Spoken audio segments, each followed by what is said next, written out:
Hello.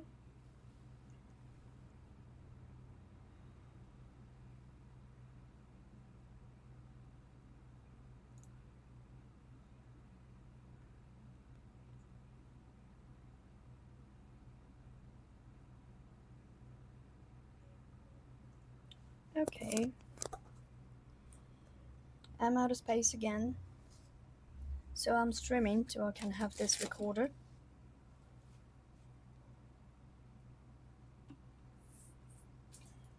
Just a second.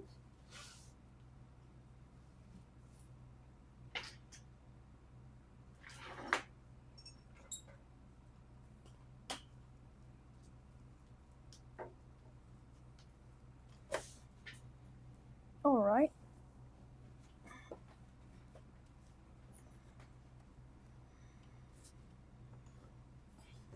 I am just doing finishing touches on the gold. Right here. I feel it's a little bit saturated, the color. A bit too saturated. Let me try to balance this out. I hope the audio is okay.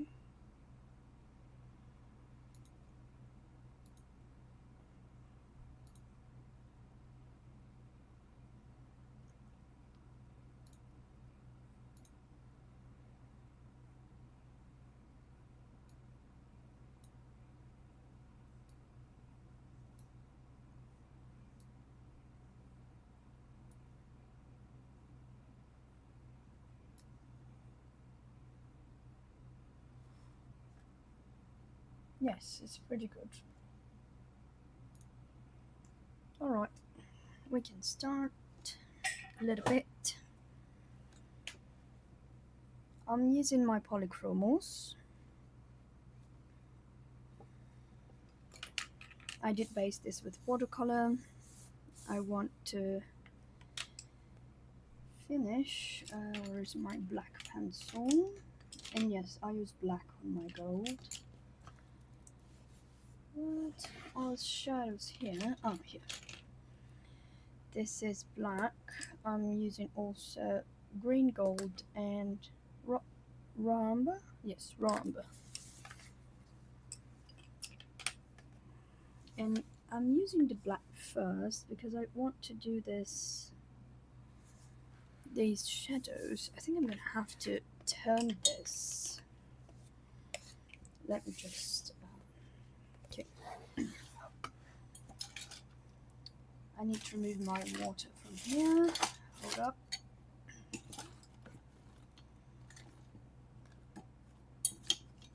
I apologize for the mess. It's just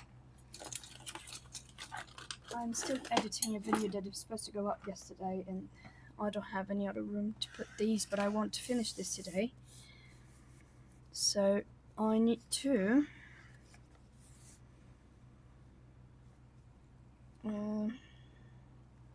I want to zoom you in a little bit. Can I zoom you in? I think I have to use, I'm using another software, so I might,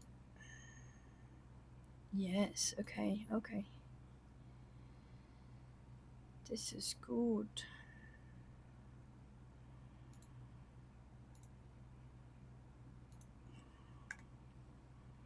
$25.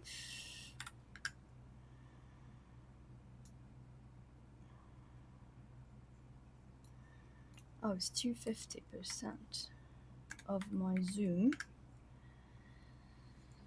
Okay. And what I'm doing now is this little thingy here. Is that a brochure? I don't know. It's supposed to have a real name for it, but I'll be damned if I know what that is. I want to do this here. And it's okay. I don't usually go inside lines very well because of my arthritis, so to me that's absolutely fine.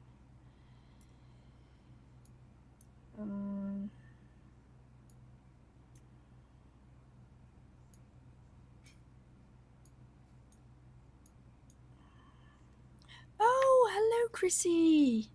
Welcome to the Fox Den. I, as usual, ran out of space on my phone, so I was going to record this, but I'm in the middle of editing. So I decided to stream, at least so this will be recorded somewhere. I'm happy you're here. At least I'm not completely alone.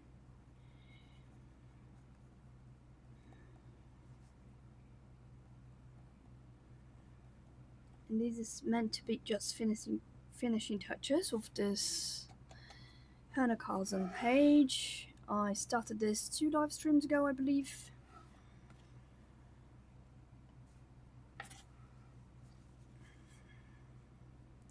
Yeah, I know it's actually late for most people this time, but I am a night owl. And I just had dinner, and here is not that late actually. It's what, 9 p.m. now? Yes, 9 p.m. So I figured probably no one's gonna be online. If they do, it's probably gonna be everyone at Amy's. Usually Amy streams at this time of night. For her, it's time of day because she's from New Zealand. But oh well. It was either that or I would finish this off screen, and I've been wanting to finish this on screen.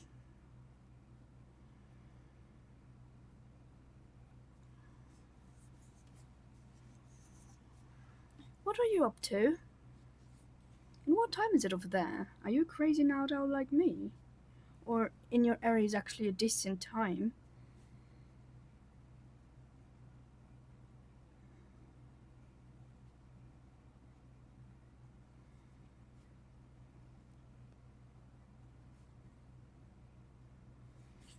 I need my green gold.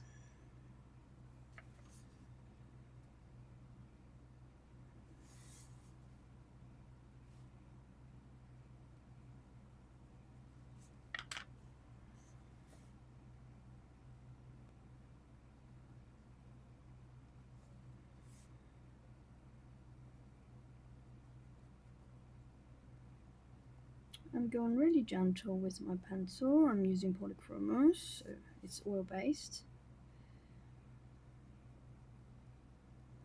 I base with watercolor.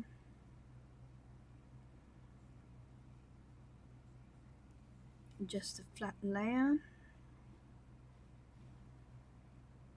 Oh, still pretty early. Is you were 1 hour behind me only. That's pretty decent time. Still not insanely late or anything like it.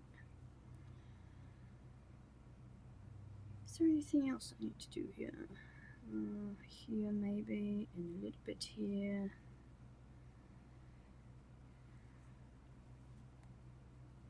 And a little bit here as well. Okay, now I need my raw umber. And I usually put on top of the black, again, lightly.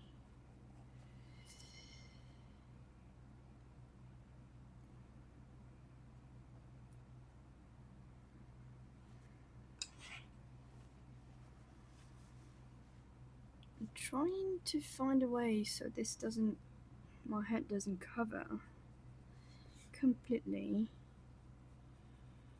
the light, in case you see what I'm doing.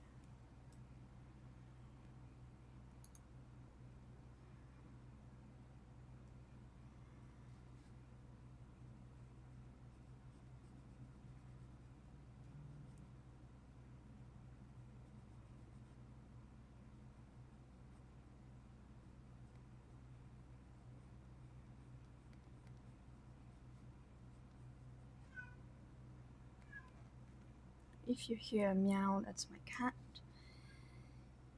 This is the time of the night she asks for cuddles or sometimes food.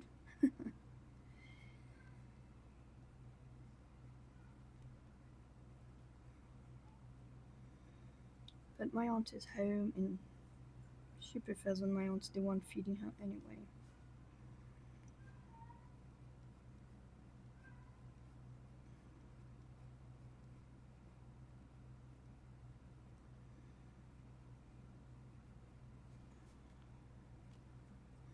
What are you up to?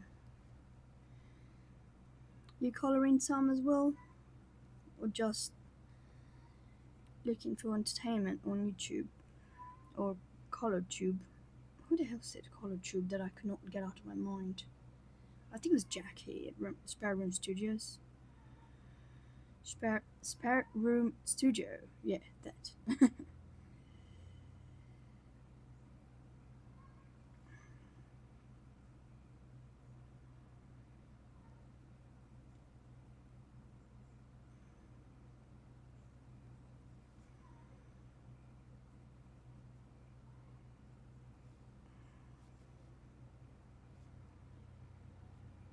I think I need more black. I will try not to stream for too long because these are supposed to be finishing touches, you know. But who the heck knows?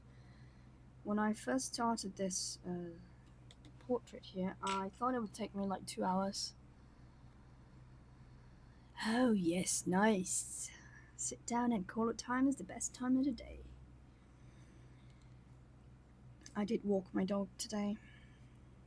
He's a Siberian Husky and we had the first frost, so I wanted him to have a feel of it. Especially because frosts now have been rare by the minute here in my area.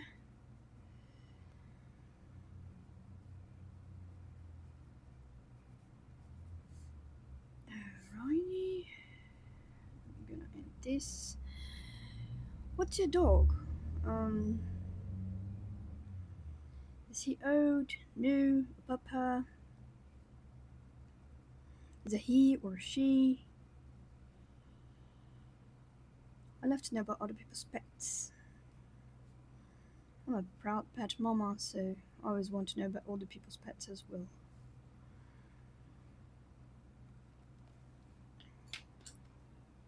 I imagine your kids are little, putting them to bed this early.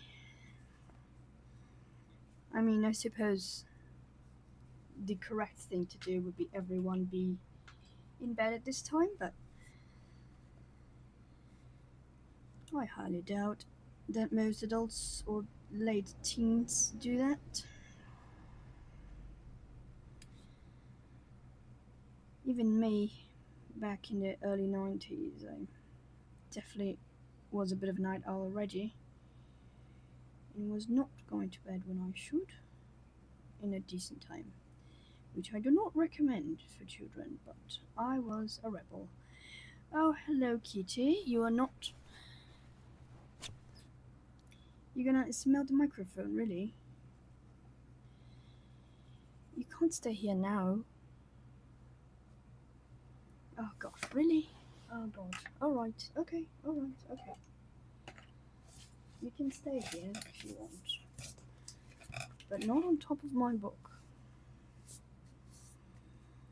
It doesn't matter what time of the day and night I decide to stream. Apparently, she has a fifth sense to it. My kitty. My eldest kitty. Alrighty. Now what? What do I want to do? Yes, I want to do here. Just to test it out. Okay, it works. So now I'm going to do here. What? What is it, Lizzie?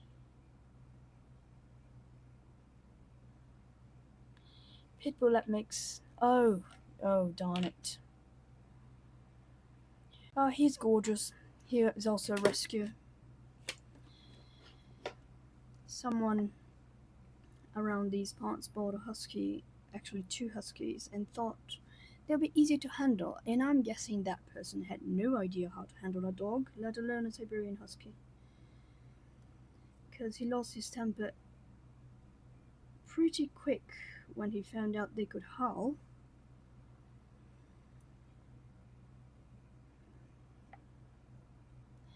Banner. Banner as in Hulk.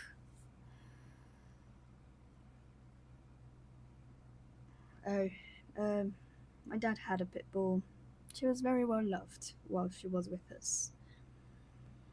She did pass away. She had kidney failure, and there were no symptoms. One day she just felt ill, took her to the hospital, and she never came back because it was too severe. Even her lab work was everything was normal.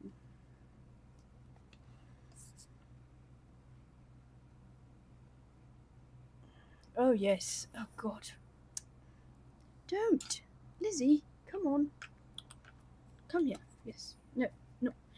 Let's not do that, please. Okay. Thank you.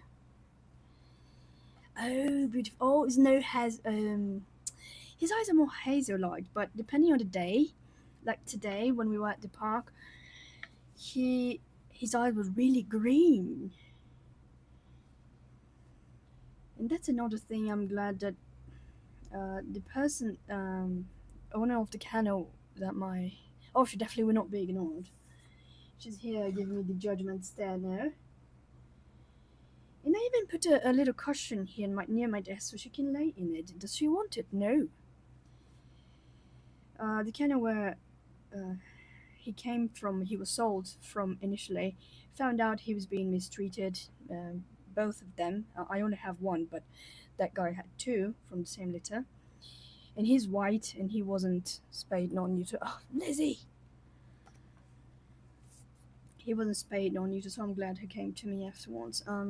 I helped in a few shelters around here. All of my cats came from shelter. And I also know a few breeders because my one of my relatives worked with dog training, and he worked training dogs for the police. So he also knew a bunch of kennel owners, and we knew that kennel, and she knew me. She knew my family actually more than me. And then she said, and I ran into her in the supermarket. I was there just helping a friend. He came out, and I saw her there, and she was like, "Oh, I know you." I was like, "Yeah, I know you too. Yeah, how's your uncle? My uncle's fine. Yada yada." And then she was with these two beautiful husky puppies. They were like 6 months old. And she said, "I just rescued them because I sold this to this guy, and then I heard he was mistreating them. And by our contract, if you mistreat the dog and we can prove it, then you will lose custody of the dog and also not get a refund, by the way." So that's what she did. She got into his house because here animal protection laws allow any person with the camera to break into a house and free a dog if he is being mistreated or in any kind of danger. And he was being tied up to the wall basically. He could barely stand on four legs. He was almost being lifted, so tight was the rope on his neck. So she rescued him, got him back. Both of them, Diesel and Snow. Mine is Snow because he's completely white. And she told me the story. The guy bought it for his girlfriend, and turns out they broke up, and she was living in an apartment, so she couldn't take it, and then he didn't take good care of the dog afterwards. And it's funny because he said, "Yeah, these dogs are too loud. Snow only howls when the candy cart passes out. When he passes around here, he howls." There's one video of mine. I don't remember which one. I think it was my master watercolor review. Halfway through the video, the candy car, is kind of like ice cream truck, but it's not ice cream. It's baked goods that he sells. And with this little song, and you can hear it in the background, and then my husky starts to howl. That's the only time of the day he howls. He speaks a lot with us, like "Roar, roar, roar, roar," grumpy, but he actually is very quiet. My neighbor the other day, I was walking with him, and she said, "You know, it took me a year and a half to realize I had a dog." Because her dog, not even a butterfly can fly by it, that it just burst into barking. And Snow's not. He's really quiet, especially for a husky. He howls like for maybe 30 seconds once a day, and that's it. And unless he hears something off in the street, like there's a guy that always walks by in the middle of the night. It's like 2 a.m. and he's walking by collecting trash and stuff, turning over trash more like it. And he's usually quite intoxicated when he walks by the street. And my dog dislikes him a lot. So he, when he hears him, if he's awake, he would just run near the gate of the garage because he's very much an indoor dog. And he will bark. But it's like, I don't know, not even 10 seconds. As soon as the guy passes our house, he stops barking. And that's it. Hi, Nessa! Hello! I ran out of space in my hard drive, so. My hard drive. It's, I don't know, is that a hard drive nowadays? Nowadays everything's flash. I don't know how to call it. But anyway, I ran out of space on my tablet and on my phone.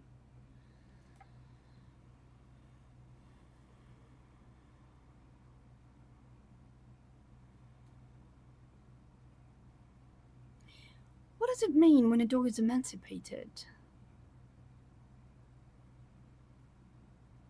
Yes, that's what I'm saying. He's also really well behaved for a husky too. My uncle used to have a husky back when I was a kid, and that husky was like the MacGyver of, I don't know, running away. He would. I remember he digged. It was a she, I think. Yes, it was a she. I remember she dug through the kennel that he built for her, and it was a concrete kennel, and somehow she managed to dig a hole in it and a tunnel underneath to escape. She used to drive. Oh, emaciated. Okay, okay, that makes more sense. Yes, Snow was also very thin. He was like half the weight he should be for a 6 month old husky at the time. And this acquaintance of my family, she, I told her, oh, I love dogs. I love all pets, but I have a soft spot for dogs. And I asked, can I pet them? So yes, sure. They are really nice. They are loving and everything. And his brother was actually very agitated, lovely but agitated, but much more hyper than Snow was. And then Snow just laid on the ground, laid his head on my shoe, and put both of his paws around one of my feet. And the rest is history. She asked, do you want him? I was like, no, I can't take him home. I don't have a huge yard. My yard is, I don't know, 20 square meters. It's really small. And they're very energetic dogs. And then my friend came back. I was in the parking lot speaking to her, and then my friend came back from the supermarket with the stuff he went to grab. And he's like, of course you can take him. I have a blanket in the car. Absolutely, you can take him home. And, well, I brought him home. All the way when we were driving back home, I was like, what am I gonna do? I have 6 cats. I was like, no way. How will my cats react to this? One of them was mangled by a Rottweiler. He's probably gonna have a heart attack when I show up with a dog there. And my other dog is, I think at the time, 14 and a half years old. I had no idea how I was going to take care of a husky. And I was like, huskies are high maintenance. Oh my god, what am I going to do? And then my friend was like, you do know that that dog was not going to let you leave, right? He was on top of you, like, take me home. I was like, I know that, but it's insane. And I was going through my master's degree, and I was out of the house most of the time. I took a week off, and I decided I have 1 week to, teach him to go potty training and all that stuff, and teach him to not be too loud. It was difficult, but we made it. And he wasn't too difficult to train, although he was very traumatized when it comes to the pee time, the potty time. I think he was beaten because he was when he saw I was cleaning the yard and I washed the sidewalk a little bit, and I took oh gosh, what is the name of the thing? Then you use to push the water out. It's not a broom. That's another thing. Anyway, I think you know what I mean. I was just pushing the water out, and he absolutely immediately soiled himself and screamed like if someone had hit him or something. So eventually I taught him. I started to put his treats nearby. The tools, the cleaning, all of the cleaning tools, even the vacuum cleaner, because he was afraid of all of it. And he started realizing that they were not mean. They were not going to hurt him. In fact, every time they were around, they were food. So he lost that fear pretty early on. But he was really terrified at first.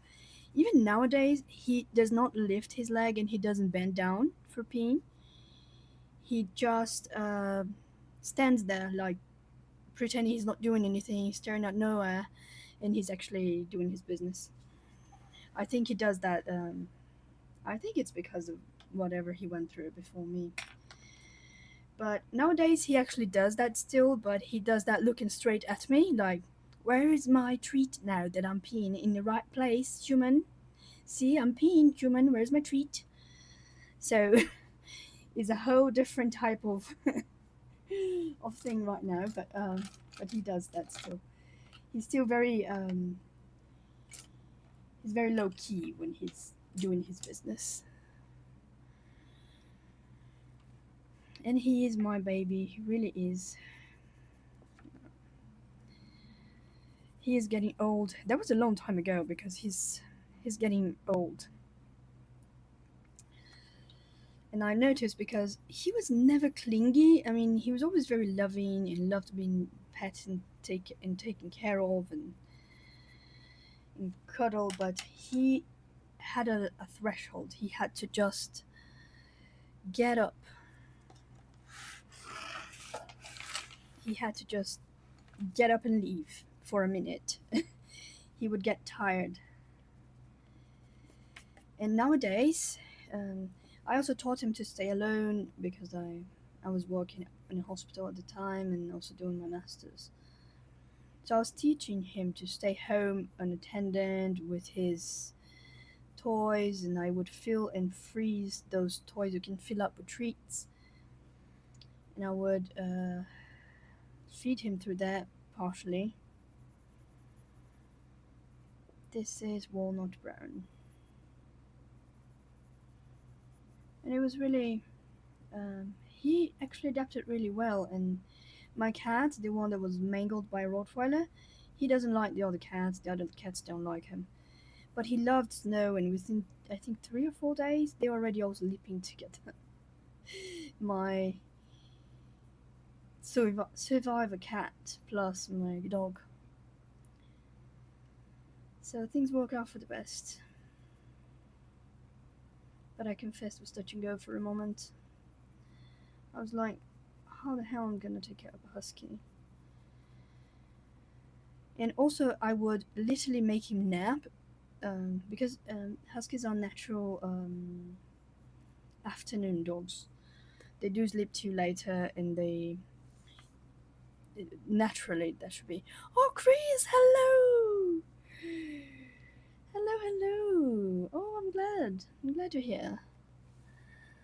I'm glad you're all here. Chris is the first time I think caught me live. Chrissy, I mean not Chris. Chris is the Chris. Chris is almost here. Almost always here. Auntie Chris. Everybody's auntie. I'll never forget your description of your profile. I think that's on Instagram, yes. But anyway, Snow turned out better than I thought he would. He's still terrified of cages and nowadays he's a bit clingy. He doesn't want to be alone. I I take him. I leave him here in the living room, and I go to the bathroom, and he goes. And when I open the door, he's there staring like, "You left, human," for 30 seconds. So I went to come look for you, human. I came looking for you, human. But he wasn't that way. He was a very independent dog. I taught him that way.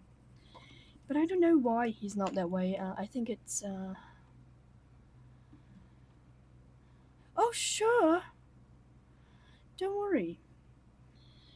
Nice walk. That's brave. Go walk the dog at this time of night. Well, but he's a pit. He's a mix, but he's a pit. So I'm sure you're not afraid to walk the dog. Snow, on the other hand, he would go with anyone. Anyone that gave him a bit of a pat in the head.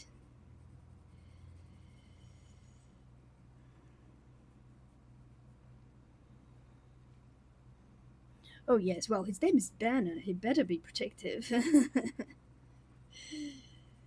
Well, Snow is actually not protective at all. I think if anyone tried to rob me or hurt me, he would just probably complain a lot. Go woo woo woo.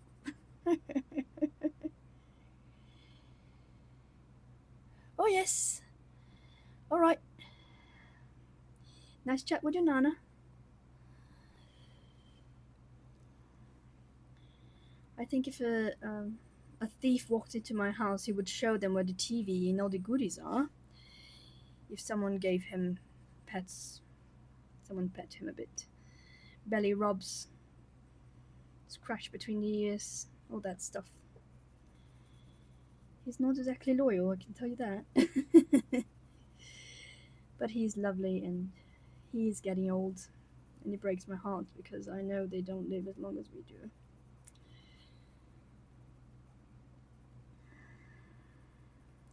I mean, even my eldest cat will probably live longer.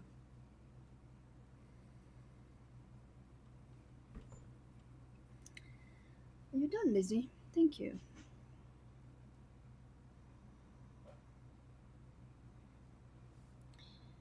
Oh, Nissa, I meant to ask you if you like Hanna Karlzon by any chance, and if there's any Hanna Karlzon books you've been looking for and can't find from the old collection. Because I have duplicates, and Madia will take the jury box, but and I will send a few for to Chris, Auntie Chris, but I just feel so bad that these books are a complete rarity and they are just collecting dust in my house because I have doubles. So I was wondering if you also want one. I would probably would only be able to send you in June, but I'll be more than glad to. If there's any one in particular that you like. Jury box is going to Maria, but I got Summer Nights, Daydreams, and Seasons. I also have a Maria Trolle. I'm not sure if it's Nightfall or Flora.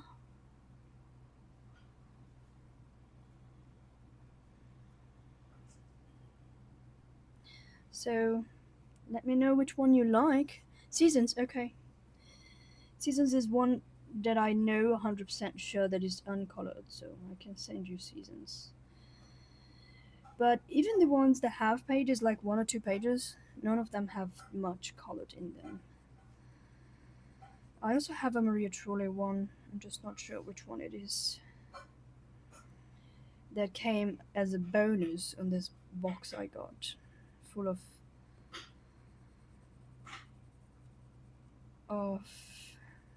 books by Hanna Karlzon.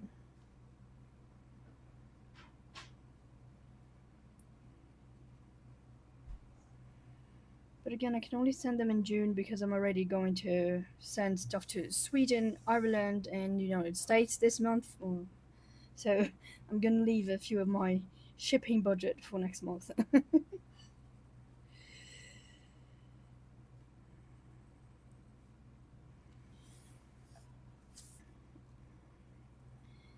But I know that how there's people that want their old books and can't find it, and honestly, they were a bit of a steal because I paid the equivalent to, I don't know, probably 300 maybe.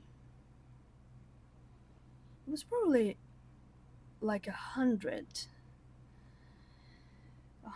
equivalent to probably 100 Canadian dollars. I paid for a box full of books.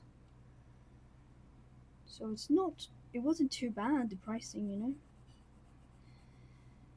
And they did want to charge a little bit more, but I bargained a bit, so I got for 100, what would be equivalent to 100 Canadian dollars, sort of.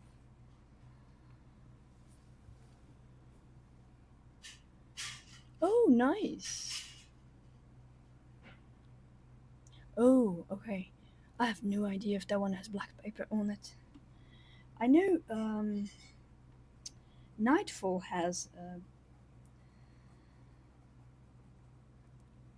the black paper background. I actually love those because I can use metallic watercolors as a background.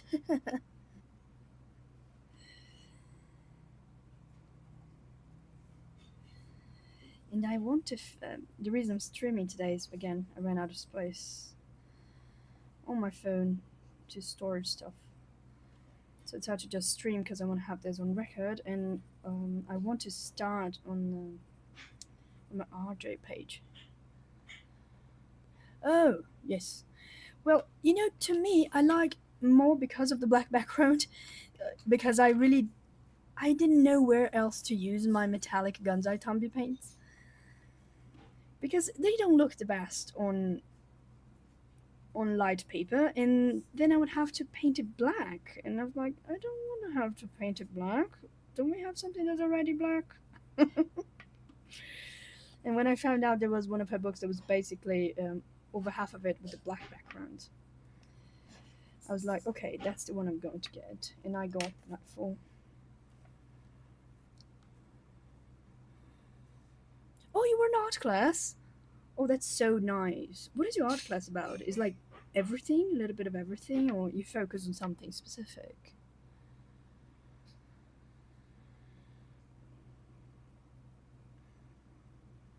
Yeah, I always thought no, I don't have an interest for the dark backgrounds, but after I got my Genzai Tumbi, I was like, okay, what am I gonna do with the metallic ones now?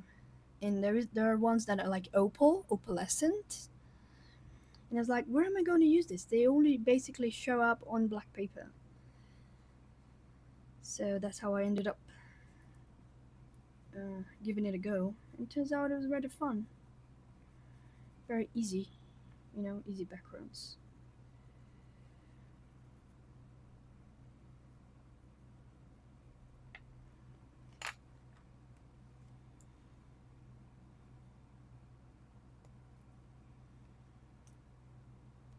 Oh, so similar to what I do.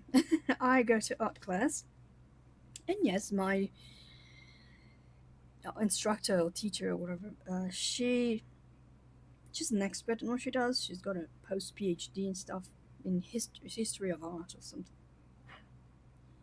and she is amazing. But it's a very free class. For example, lately all I've been doing is actually coloring my coloring books. Because lately I haven't felt like drawing much. I did I did draw. I draw a weasel, and I am supposed to color that weasel, but uh, I don't know. I just felt like giving some love to my books. I'm thinking, should I do this? Okay, fine, I'll do this. If the pen works. Yeah, and over there's the same thing. It's just an art therapy for all of us. And it's funny because despite that none of them are coloring books, uh, I find it actually quite interesting that it's a very similar demographic. Most of them are retired people or people that have to work from home.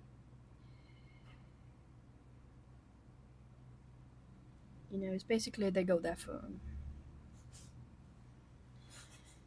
art therapy, which is pretty much, in my opinion, what brings the coloring community to life.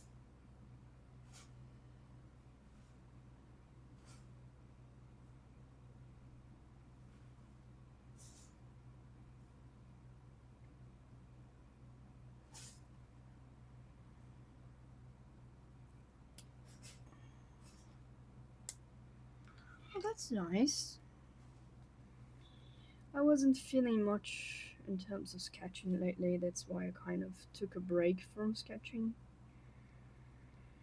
I did sketch a new avatar for my channel, but I did that on my tablet because it's much easier to undo things when you mess it up. This is green gold.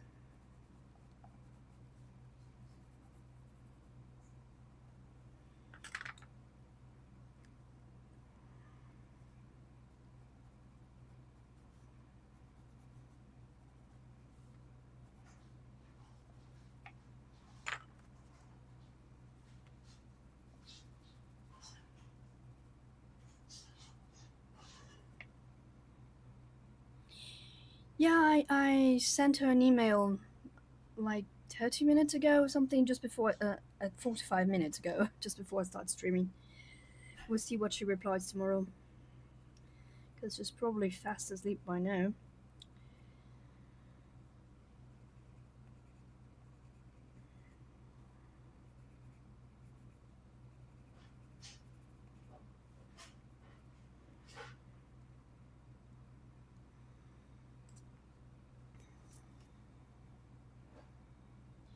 Hi Brittany, welcome to the Fox Den. I am using my polychromos. This is green gold.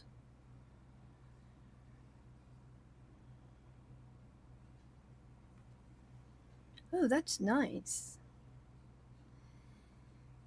I have been joining in a lot of full book collabs because I found it a lot of fun. And they stimulate me to color because I can see what other people did when it's all done. And for some reason, the collabs spark my creativity a lot, which I'm always glad.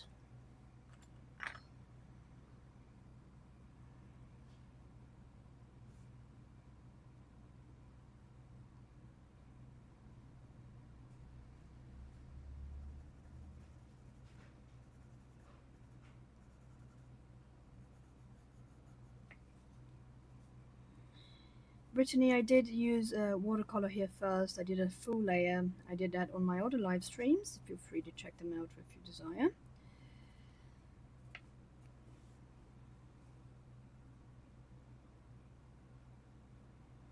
I need to work on Piggy Pants Fancy World. You're for the first collab of Fantasy World, because I've got the second round. I was afraid my book would not arrive on time, so I asked to be placed in the second one. But it did arrive, really early in fact. What's your page for the collab? Can you say it? I don't even know if you can say it. She didn't tell me that I had to keep it a secret, even though mine was not even done yet.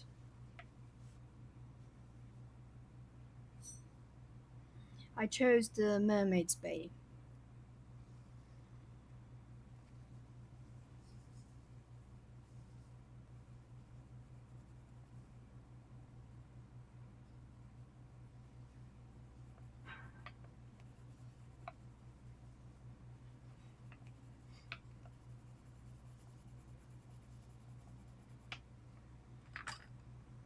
Should be using this one, not that other one. I know I'm off camera. I'm just trying to find out where's the zoom, because I changed softwares. Where is it? Oh, here. Okay. Good. Yep. Oh, yes, I know. Oh, I love that page. You got lucky. That's a great page. And I'm doing the wrong thing. Mm, Again.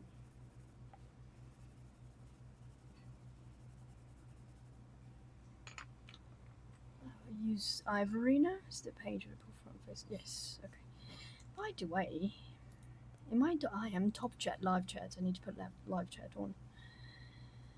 I keep forgetting to do that. And then it's funny, in Annika's last live stream, I was my top chat was selected. Sorry. And oh my god, I could not see everyone's messages, and then I was like, why did that person say that? She would reply to what? The other person didn't send a message, and they did actually. I just hadn't seen it.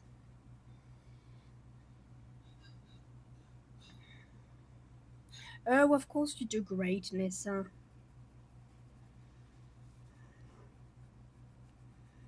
You know, we gotta give ourselves some grace sometimes. We are better than we think we are most of the time. So worry not.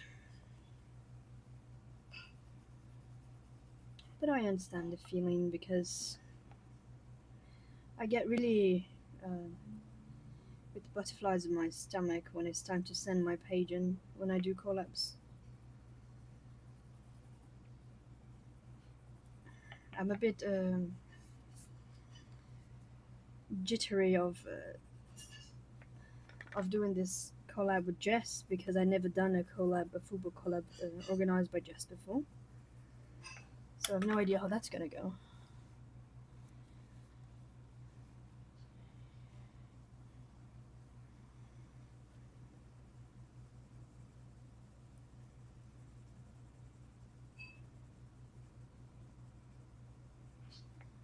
Let me see. With my vision, I struggle with things. My coloring is flattish, says Nessa. Well, that's also just as valid.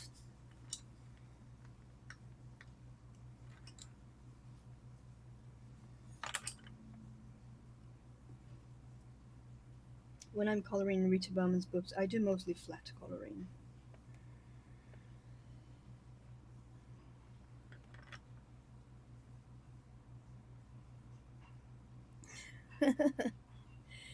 Well, I did, and it was funny because it was, I think, my first was Kanoko Guza, Symphony of Cute Animals, you know. And I had never colored in Kanoko Guza before, and I've just seen Wendy at Just Do the Designs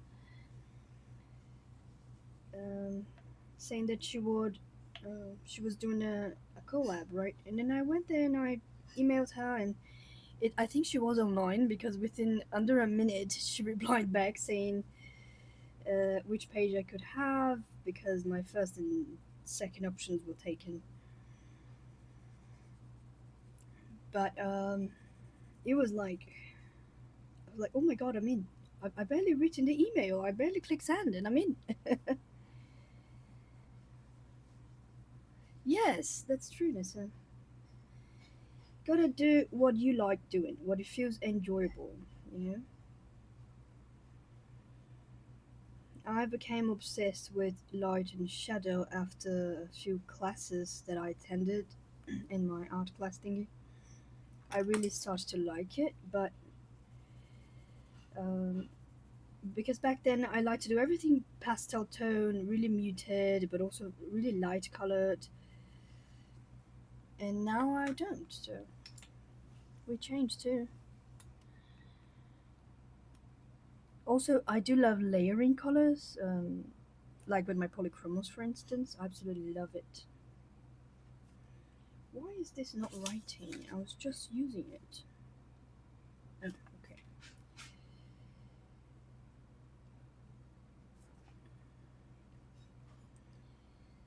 Once I pick the colors, I can stay like, I don't know, and that's the reason why I'm a slow colorist, I believe. I can stay a whole month working on a page, just blending away and doing gradients and that stuff.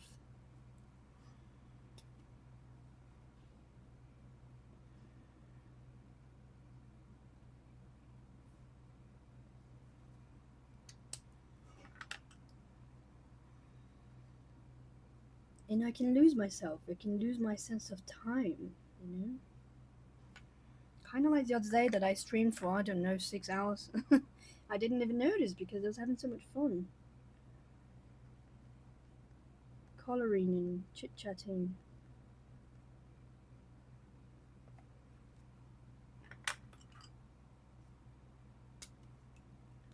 Yes, exactly.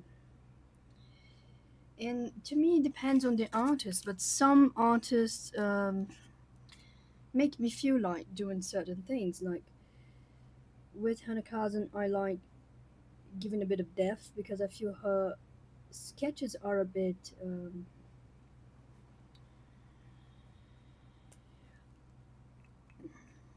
Her sketches are a bit flat, in my opinion. They don't have exactly depth. Exactly because of the style, she used a lot of Art Deco inspiration. So I like doing shadows when I color Hannah Karlzon, but not when I color Rita Berman, for instance. In that case, I actually prefer flat coloring because I do find her art beautiful, but I don't like the doodly things. I don't even know why I feel attracted to Rita Berman, but I do, and but I have to adopt a different way of coloring. Otherwise, it just will not work for me. I mean, might as well work for others, just not for me.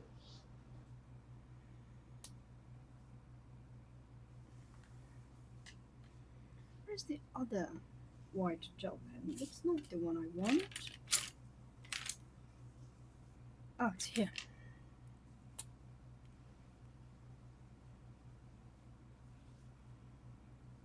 Yes, it is something. I had phases. I had moments that I had no idea what I'm doing. I was doing, and I kept feeling like frustrated because I wanted to make it look a certain way, and I didn't know how to. And that was one of the reasons why, for a few years, coloring was quite on and off for me.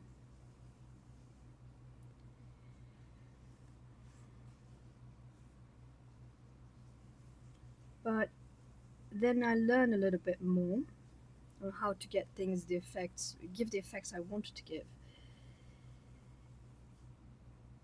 and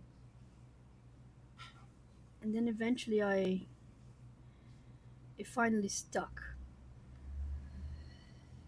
But I was getting a bit. I'm not gonna say burnout because I think people misuse the term burnout. Burnout is a serious illness. It's a real illness. So I'm not gonna say burnt out, but I was. I would get tired just to think of following a process to get things to a certain place, to get this picture to that place I wanted to get, and how I made like step by step. It started to feel a bit not. It's not even. It is boring, but it's not really just boring. It's just tiresome, you know. So I decided that's how I ended up actually seeing finding Jackie's channel because I was looking for something a little less structured. And she, as she always says, she flies by the seat of her pants, and I love that.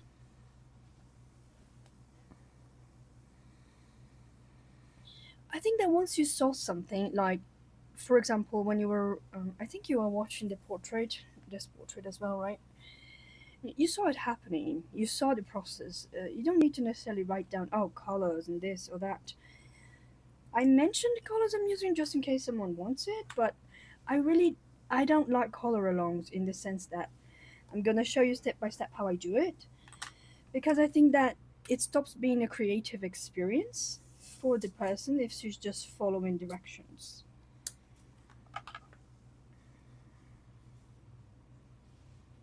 And I think that at some point I did feel like I had to write things down, and it was really helpful for a while.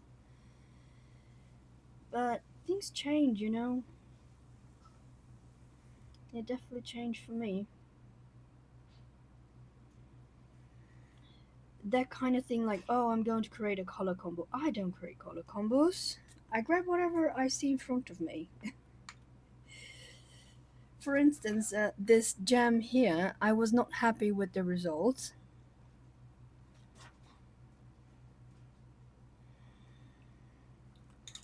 It's not like I'm opposed a good tutorial. I love Jackie's demos, for example. I do follow them, but not to do the exact same thing on the exact same page. I look at a page and feel that that would look good in Jackie style, what I call Jackie style. So I'll go, I'll check on channel, watch a bunch of stuff, and then I see, oh, okay, this idea she had is a good one that I could apply to this page. I want color, and so on, you know? Because I think we have to allow our brain to think about things, not just follow blindly directions.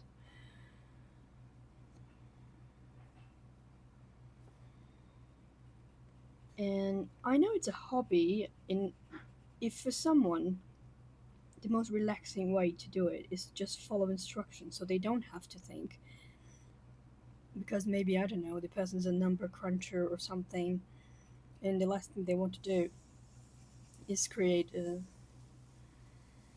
think about what to do and how to do it, then okay, that's fine too, you know, to each their own. There's no right or wrong, it's just whatever works for the person in that moment of their life.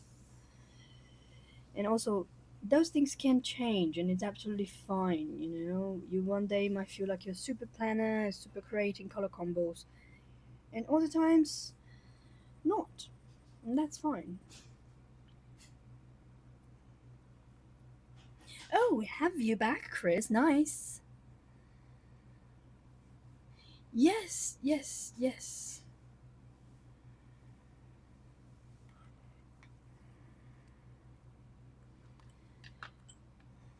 Welcome back, Chris. Nessa says, I have many types of books, each to suit a mood. Sometimes I just want to throw down color. And that's all I have spoons for. Yes, I agree with you. When I don't feel like thinking, I just want a flat color. Like I said, lately I've been doing Rita Berman. But another one I do sometimes is Nunu Therapy by Diane Defoe, which is pretty good too. Her drawings are simple enough that I don't feel like I have to add much. And also there are no portraits, because portrait is something that I get picky about on the portraits I'm doing when I'm doing them. So I do have to be in a certain mood for portraits. I also realized I had to be faster on things. And it's not like, oh, because you're not enjoying. I am enjoying, but if I am not fast, not super fast, just faster, because I would take 4 months in one page. And I felt like I would get tired of it. You know, I couldn't even look at a page after 40 days coloring the same page. And then I got really tired of it. And I was like, but I'm doing the coloring, I'm so happy. But then halfway through, I lose my steam. So I was like, I need to find a way to be faster.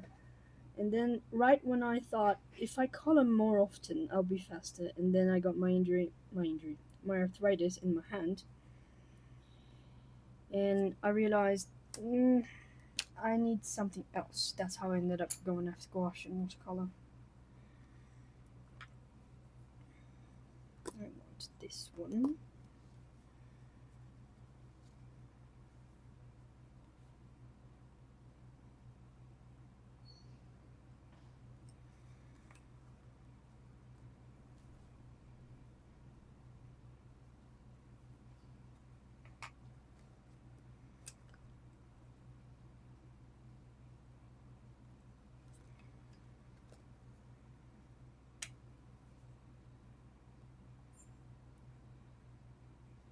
See, Chris, now you and Nessa are both gonna get some happy mail. It might take a little while, but you will, both of you. And I'm really glad because I was feeling so like I was feeling like a hoarder, you know, like in Tolkien, the dragon that hoards all that gold. I was feeling that way every time I look at my shelves and I saw those extra Hannah Karlzon's books. I was like, it's a crime. It's a crime to have them here when they are so rare and people might be itching to color on them. It should be a crime to hoard them like this. Yes, smog. Exactly, exactly. And I was like, no, we need to spread the wealth. And it makes me so happy to be able to give something to all of you. Because I would not be anywhere near where I am, getting close to monetizing the channel and also getting to know this amazing community that I got to know, mainly through Annika, but all of you that I met there. So if I didn't have the idea to make the channel, and it's funny because I created the channel and I did not post anything for over a month. Yes, you can. In fact, Audrey was telling me the other day. She said, "I need you to do something for me." It's like, okay. And I said, "I need you to make what do you call an Amazon wish list." I was like, "Okay." And then she was like, "Make it public so I can see it." And I was like, "How do I do that?" She taught me how to do it, and then I did it. She said, "Now put it on your channel, so every time if I want to send you something, I can look for something that you want." And I was like, "Oh, okay. That's that's what you wanted me to do it for?" They said, "Yeah, okay, all right then, I would do that." I had no idea that was even a thing. I have seen wish lists, but for instance, when I went to check Annika's wish list, none of the books that were on her wish list were available, so I could not get any of them to her.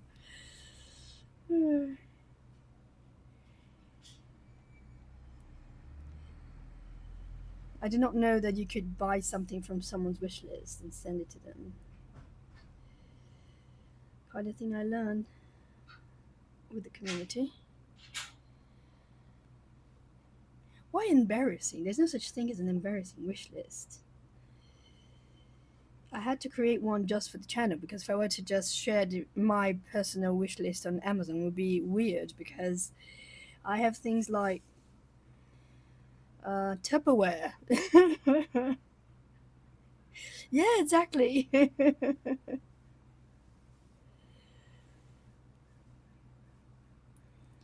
Well, Audrey told me to put in my channel description, so I put there.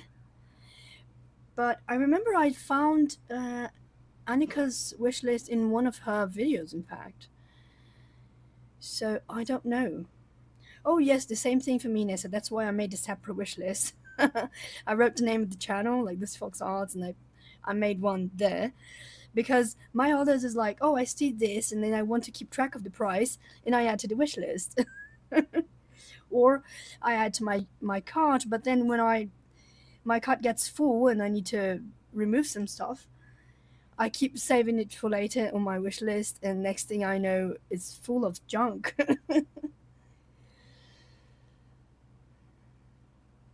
Oh yes, I don't know. I had to prove that I am me.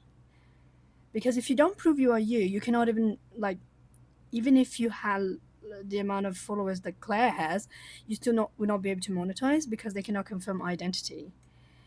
So, and they need to confirm identity to pay you.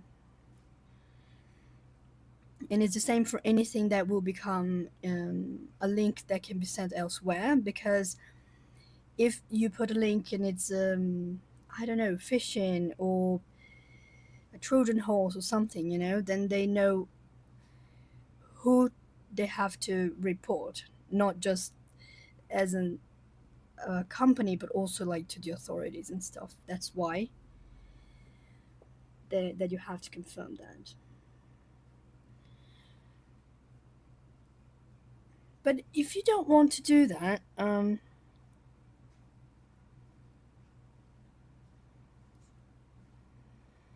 yes, it's completely understandable. If you don't want to do that, you could set up a coffee shop. And then you can get you can use it from there. Use the there to posts and put links.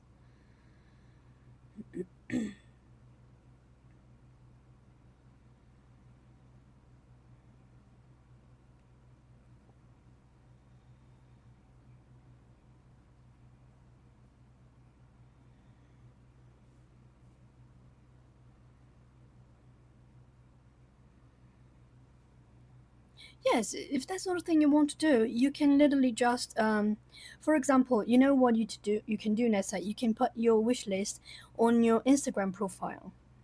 I didn't have to verify that to put links on it. So I think you can do that on your Instagram. And then anyone that wants to give you something,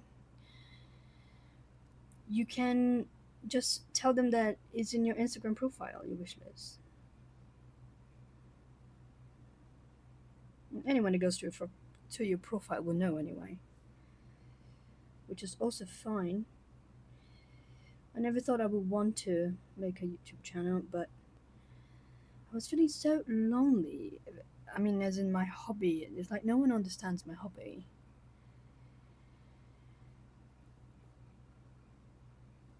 So I felt like I had to put myself out here so I could get in touch with people. And at first, I did my channel, I didn't do my Instagram account.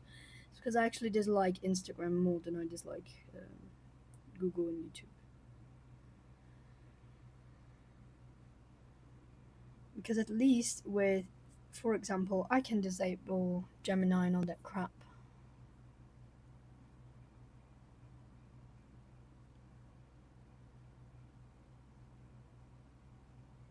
Oh, I have no idea. I clicked create channel. That's all I did. And I don't have like super anything, I have my old iPad and my iPhone, and they're old, but they do the deed for me, and that's enough, and it's right here. I put them here, and this is not a tripod, it's a boom arm or something, whatever it's called, and that's it. I press play. That's all I do.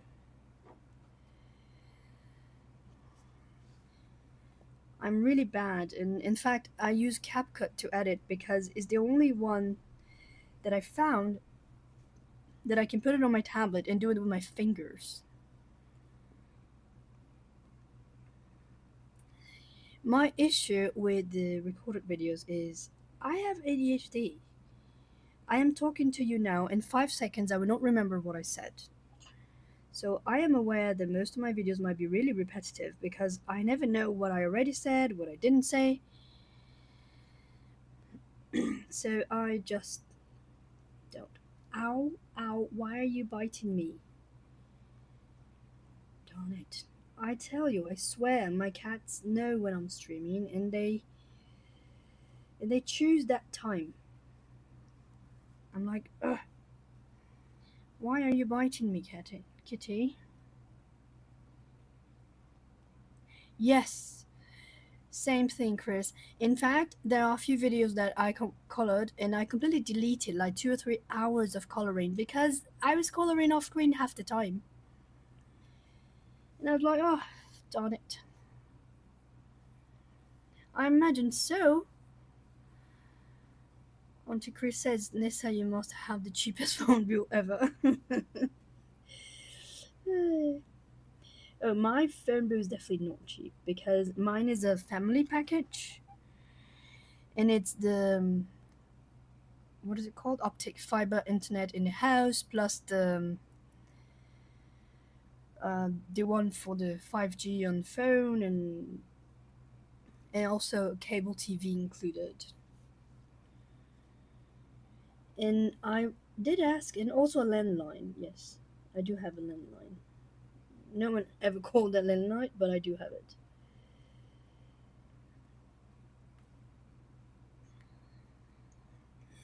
Oh, mine is like 10 times that, Nissa. But then again, that also includes my Netflix,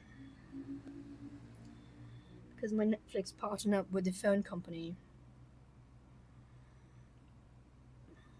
So I don't have to pay for Netflix, but it's included on my internet plan. I don't have to pay for Disney. No, it's not Disney. It's HBO, I think, and for Netflix. Oh, and Amazon as well. Amazon Prime. It's all included in my plan.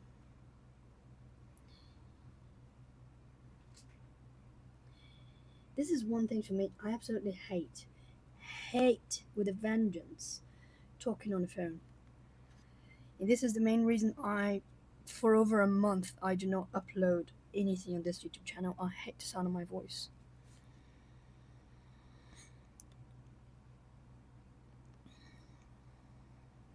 I have, Roku TV doesn't have many interesting things here in Brazil, Brittany, but Fire Stick does, and I have Fire Stick. But I don't pay anything for my Amazon Prime because my phone already includes Amazon Prime. I think they also include Disney. Yes. I mean, it's free. I don't need to pay for it, but I don't watch it anymore. So to me, it's like whatever, potato, potato. What is Xfinity Mobile exactly? Is that an internet provider, cell phone operator? Because when I was in the US, I only used Verizon. Yeah, I think it was Verizon. No, when I was in New York, it was Verizon, and it was T-Mobile when I won in the West Coast. So I don't know any others.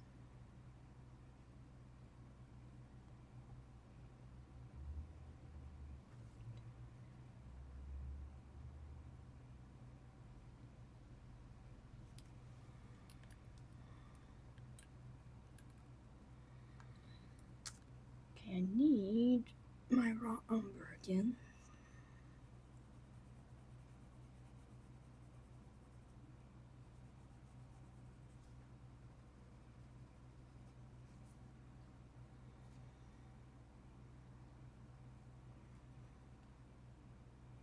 I did find funny that as soon as I moved to the US, it was like I made a cell phone plan and all that plan, and then all of a sudden, weird numbers started calling me trying to sell me things, and I was like, I just bought this number. How does people already know that I have that number? I felt really iffy about this. And in Brazil, this exists. We know that they sell our data, but we have a government app that we can activate, and they will block any number that is already not on your contact list. So they just can't call you.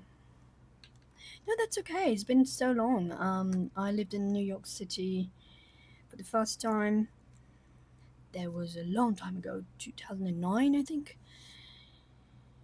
And then I spent a few months traveling in 2012 in the West Coast. I traveled for 3 months, so I bought a phone so I could communicate with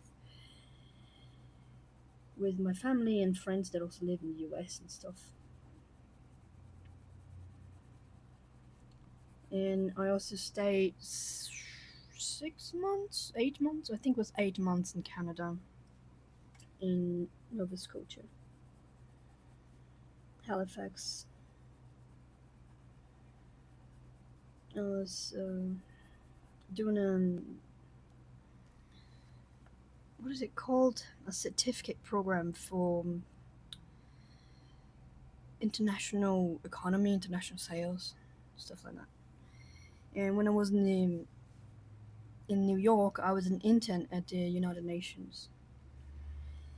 It's international exchange program kind of thing. But getting paid $7 an hour got old real fast, especially living in New York and having to share an apartment with 8 people.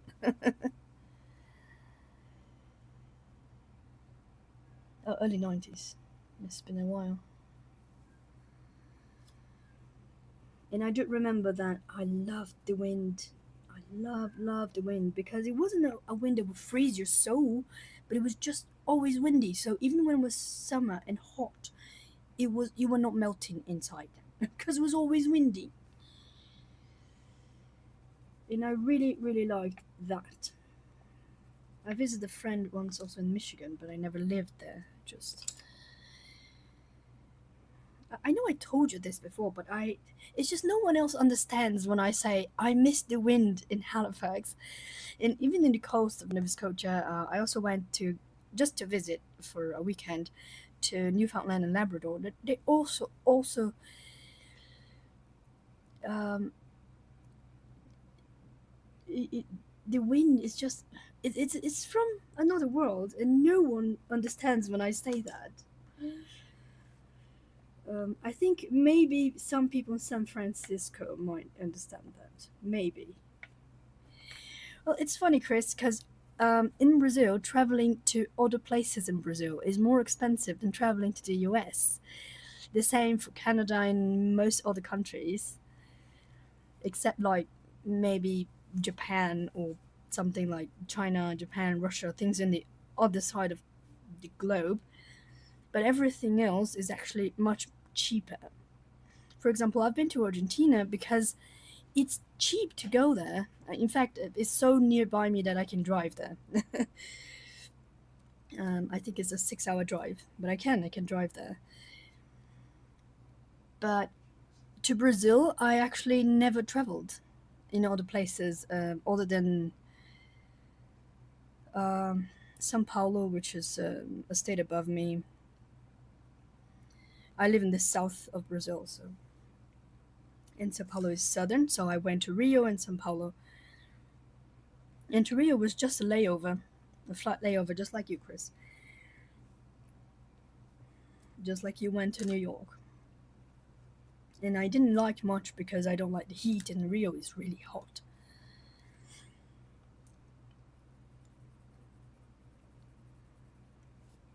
Theoretically, the airport has central AC, but not even their AC could beat the heat.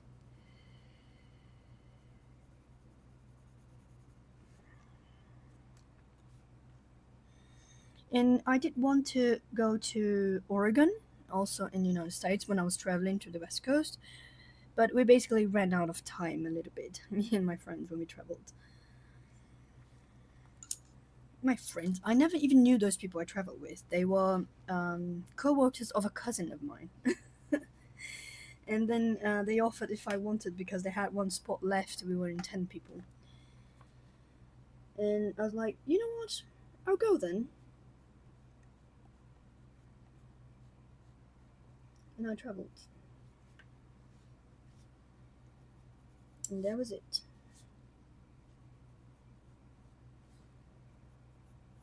But I didn't know them at all.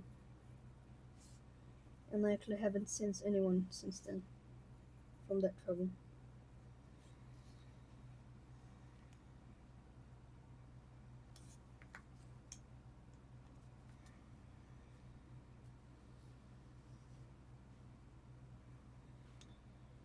I traveled to Frankfurt in the UK. Thank you, Nessa. I absolutely hate the sound of my own voice. It's one of the reasons I absolutely hate recording because I have to then edit and I have to listen to my own voice for 2 hours. And it's maddening. I hate it. And I don't know where my accents come from. I already told Chris this. Uh, some people ask me if I was from Ireland. I was like, no, I've never even been to Ireland. I don't know where my accent comes from. I learned English when I started learning when I was 4 years old, and I was fluent when I was 12, 13. I was teaching English when I was 14, and I learned the American English. But then I taught in a British English school. I did have a relationship with a British guy for 2 or 3 years. So maybe that's where it comes from. I don't know. I have no idea. But Chris did mention I have a posh accent.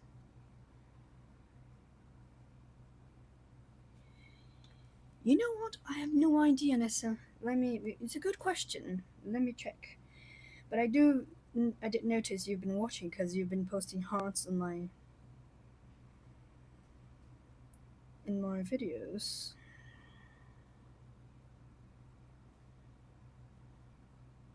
Yes, it's completely different, and it's funny because everyone I know tells me I sound like a child.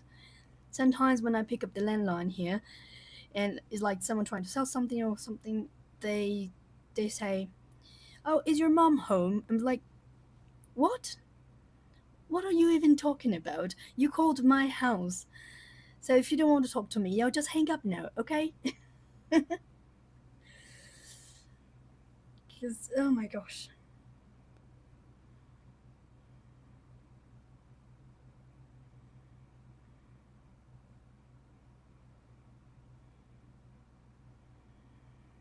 Now I'm curious to listen to your voice, Nessa.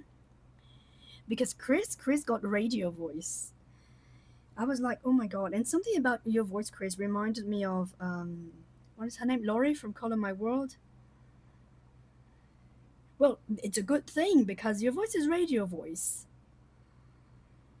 I feel like you could move to Maine to be neighbors with Lindsay and open a radio station with Lindsay's the Frugal Crafter's husband. Oh, yes, I saw that video, but I wasn't sure it was you talking or it was with your daughter or someone else because I heard other people talking too. You were showing you were in a bookstore, I think.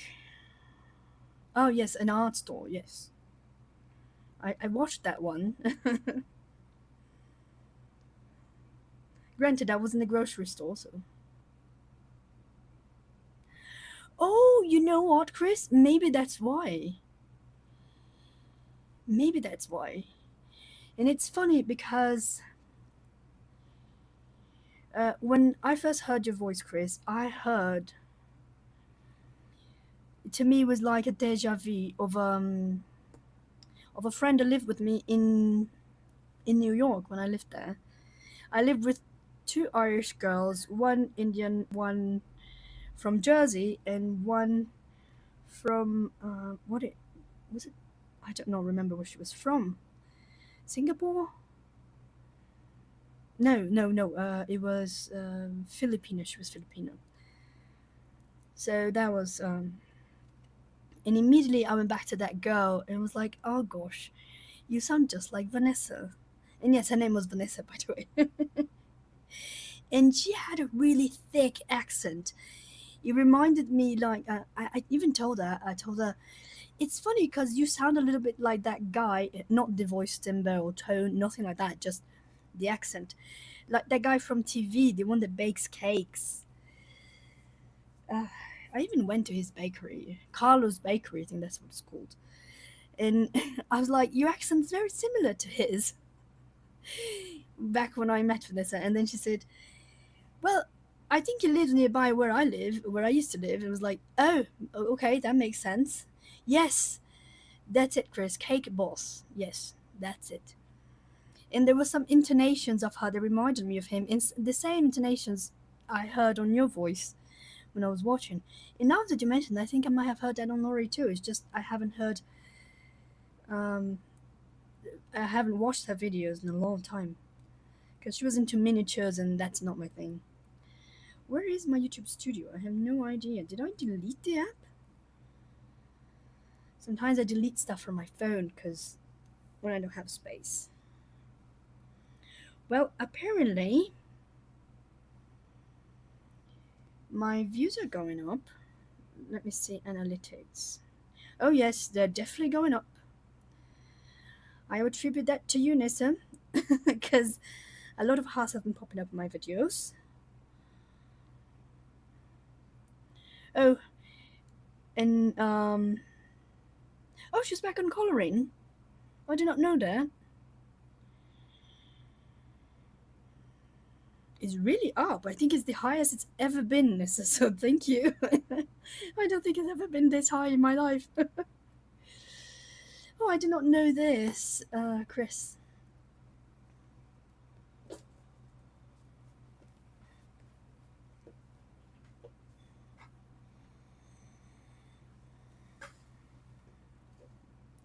Oh, and Chris, by the way, now that you have a channel, let me give you a little bit of advice.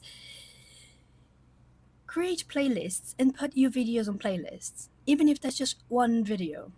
Because I only did that after Nessa asked me to, and I had like, I don't know, 15 videos or more, I don't even know. But it took me a long time to sort them into playlists, and I should have done that in the beginning. Oh, yes, and in fact, I do love playlists as well. Oh, sorry. That's my cat. She's rubbing her face in the microphone. I apologize. My microphone has those little fluffy balls on top that look like, I don't know, like fur. And they love to rub themselves in it. And yes, I do find that I like watching playlists. If you want to check on my channel, I was very functional in what I did. It's like if there's vlog style, I'm chit chatting, then I put that on the chatty stuff. And if it is like color alongs and stuff, I would just put them in color alongs and all that. And then reviews and hauls. That's pretty much it, I think. And you can rename those playlists later, so if you need to change them, it's fine. Yes, to me, is the falling asleep thing. I I pick a content creator, find a playlist, and just play it away.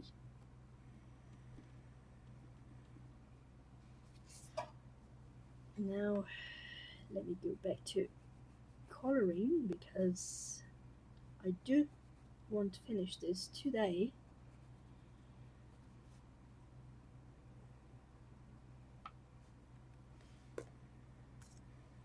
I need.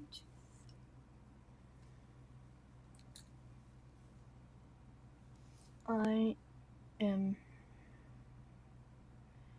eating white meat chicken, pho with vegetable broth and vegetables in it for dinner. I have to stop eating and taking almost all of my prescribed medications every night since I have this needed. Oh, it's similar to me, Brittany, but I do that in the morning.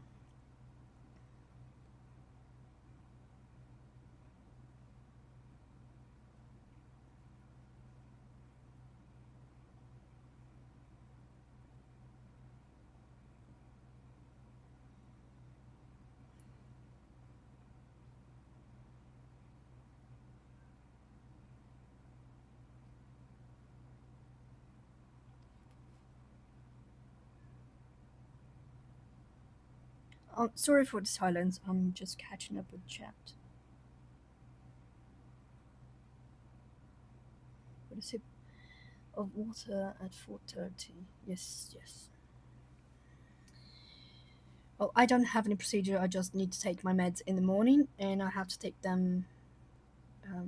My thyroid medication I take before eating, and then I wait 10 minutes, and then I take all of my other meds, and then I have to eat immediately afterwards. Good luck with your endoscopy, Brittany. I have to do them once or twice a year, every year, and it sucks. It's good because of the anesthesia. I just fall asleep and that's it. I don't know if they give you. It's not anesthesia actually, it's sedation, but I don't know if they give you sedatives. But they give us propofol here in Brazil when we are doing endoscopies, just like they do that when we are putting IUDs. And I know that in the US they don't sedate you for IUDs.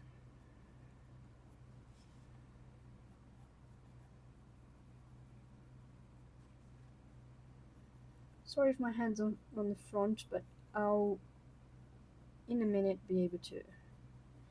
Pho's pretty good. I do like pho. I mean, it depends because I've eaten. Yes, we do, Chris. But that's a kick. You have to ask for it. You have to make a formal request for the sedation. If you don't, they would just put the IUD in whichever way, which also sucks. But yes, it doesn't change absolutely anything, really. Welcome back, Chrissy.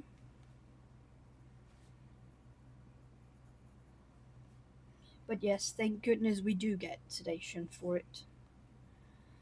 I used three IUDs in my life, and I would not have used them if I hadn't been able to get sedation. In fact, I'm lying. The first one I thought, I'm gonna be tough. I don't need sedation.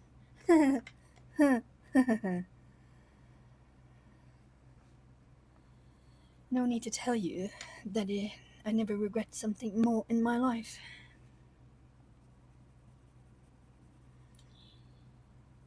You know, another thing that gives me the heebie-jeebies about editing my videos is the worst part for me is that I breathe loudly. I try not to, and I breathe through my nose, and I did operate on my nose to increase the room in there because I have a really bad deviated septum, and it did help a lot, but I don't know. My breathing sounds are loud.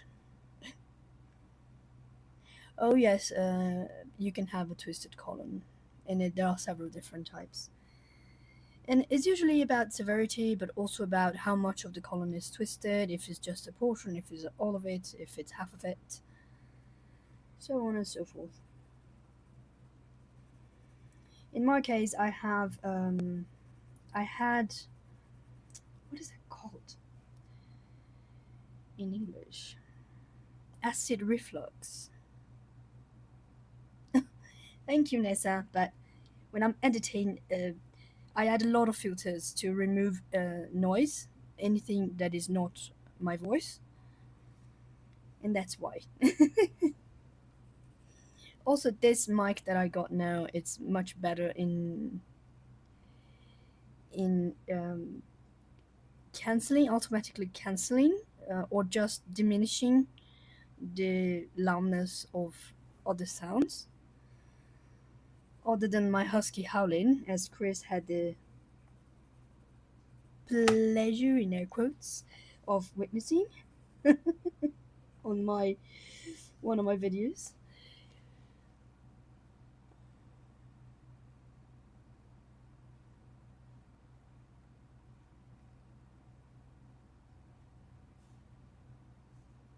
Yes, and when that's the case,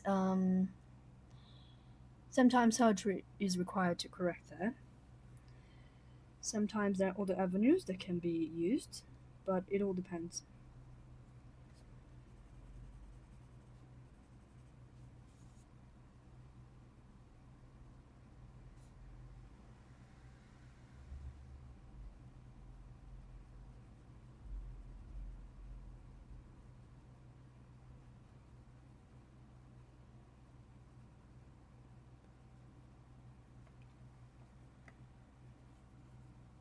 Hi, Angela.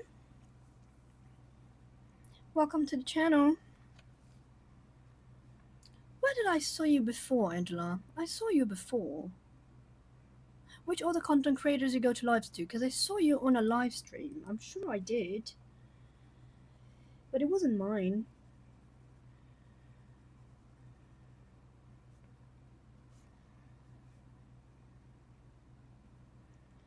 Welcome to the Fox Den, Angela. Your last name is very common where I live.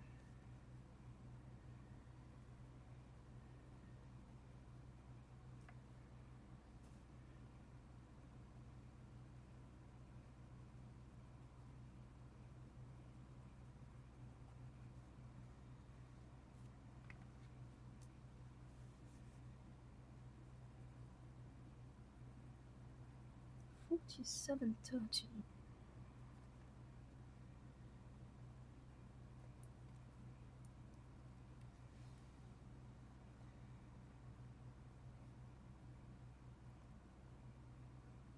Hi, Chrissy. Belize? No, not Belize.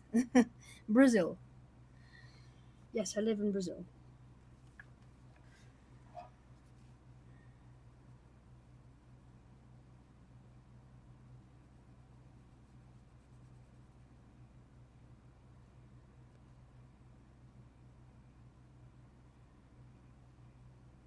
currently in Brazil because I did live in many other places, but I was born here and I do not have plans on leaving. At least not as long as I have all of my pets.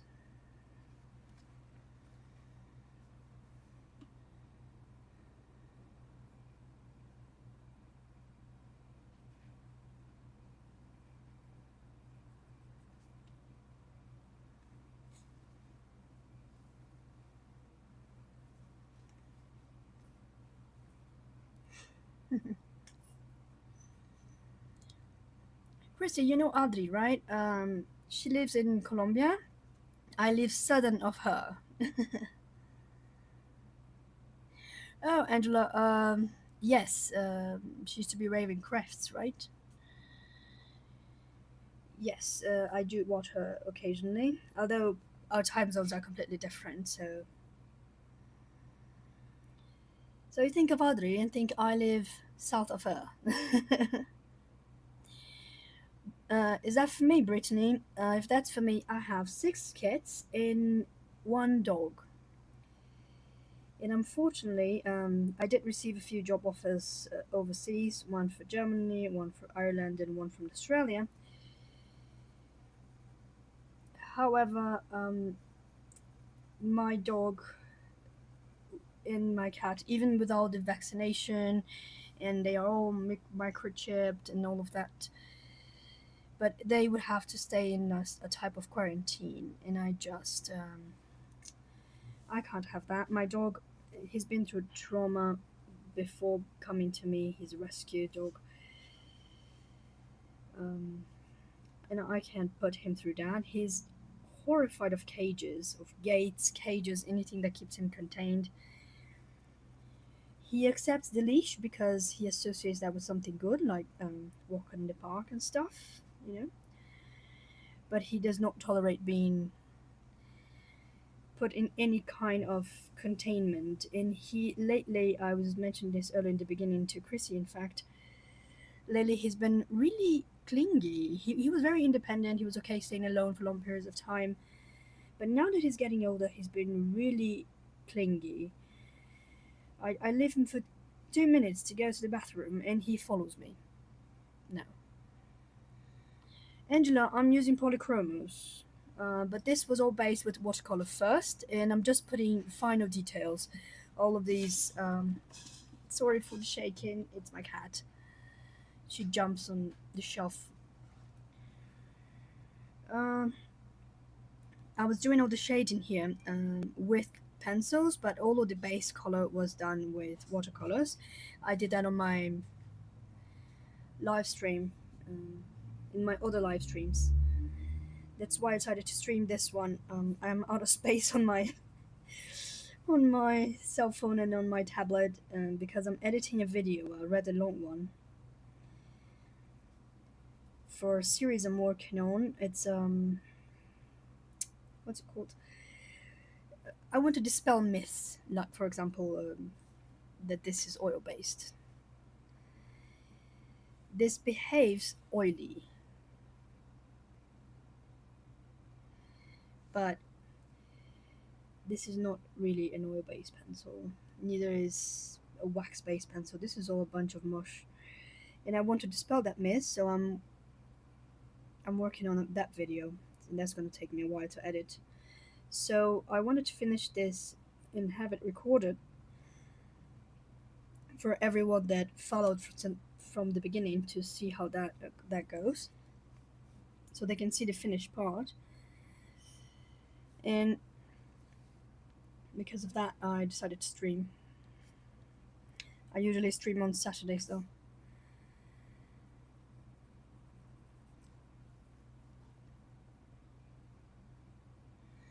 Well, I hope you get them.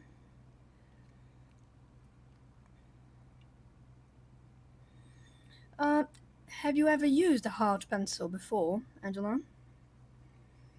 Because Wuma and Kalor, they're both soft-ish compared to polychromos.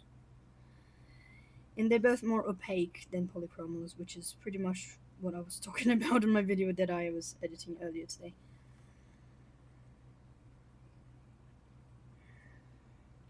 Oh, okay then.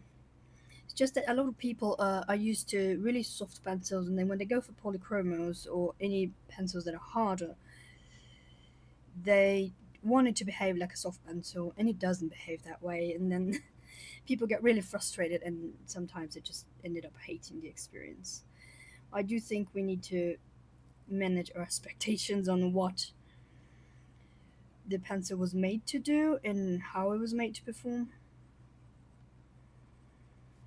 That's why I say this because some people don't like hard pencils. I love them because I don't go heavy on them. I'm just layering. I learned that I could base with watercolor, so most of the coloring, the flat laying of color is done by the watercolor, and it provides such a great tooth for the pencil itself that is pretty good. Where is my gel pen? Do I have any others that I did not do? Oh, I do. I do. Of course I do. Right here.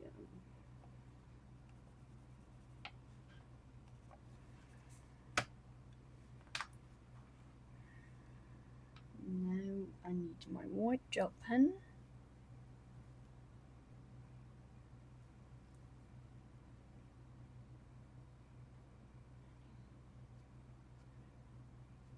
Yes, it's also I hate the fact that it's just a flat out lie because if you get a Derwent Pro Color, for instance, that's made to be a little bit more on the opaque side. So it would be what people called wax based. But it's hard, it's not a soft pencil. So when you call a wax based pencil as a soft pencil, it's just a lie. It's a misguided lie, but it's a lie, and it's a lie that got so propagated out there that I feel like I need to do something about it because it gives me the heebie-jeebies. Oh, hold on. Angela Santos says, I have Derwent Chromaflow 34 and Derwent Colorsoft 22 and Derwent Ivory Black and Derwent Ivory and Black. Oh, okay. I realized tonight that I didn't buy any brown pencils when I bought Derwent Light First Darks. Oh, really? I'm gonna give you a name then. Let me look for it with my cheat sheet. Let's look at it, shall we?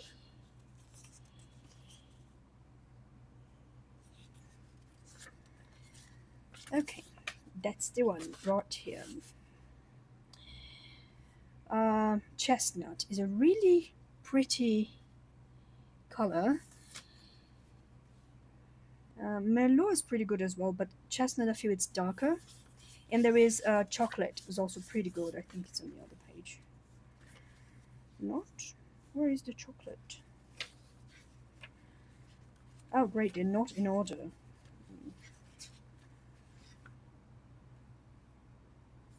Okay. Nope. Nope. Oh, here. Yeah, chocolate. It's not this one either, though. This is Prismer.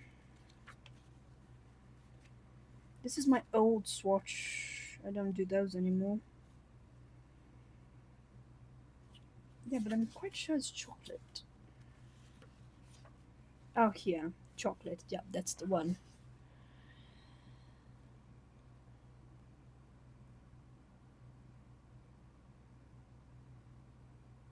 Yes, I think people sometimes forget that opaqueness is not always ideal. It's similar like watercolor and gouache. Sometimes you want something opaque like gouache, sometimes you want something transparent like watercolor.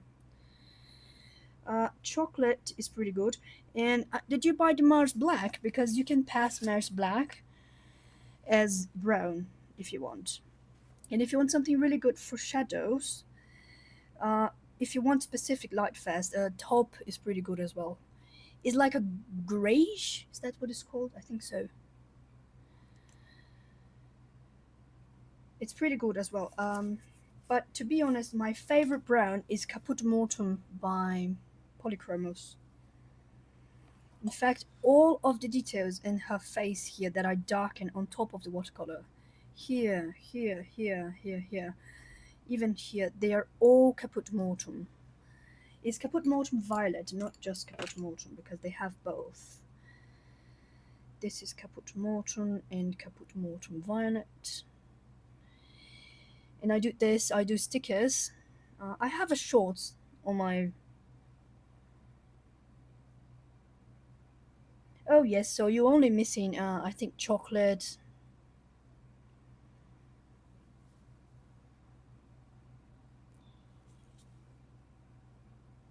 Nessa, I don't know these pencils. What pencils are those? And I know that people don't give them much credit, but to be quite honest, I love Faber-Castell Red Box for things that I want to be really soft, really smooth, because they are really hard and extremely transparent.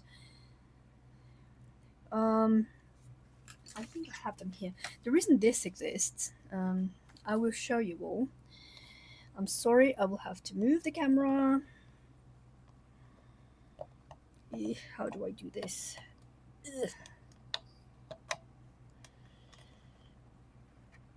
I think like this is better. Ooh, okay.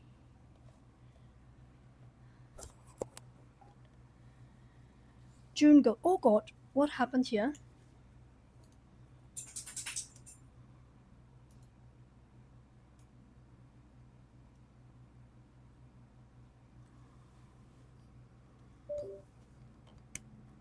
Can you all hear me still? Because clearly my camera has gone bye-bye. Let me check. Why is this so close? Oh, I think I found why. Nice. Let me check.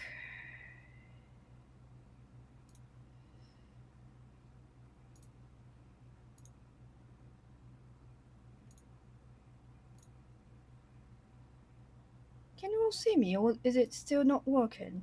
Oh, I think it's working, right?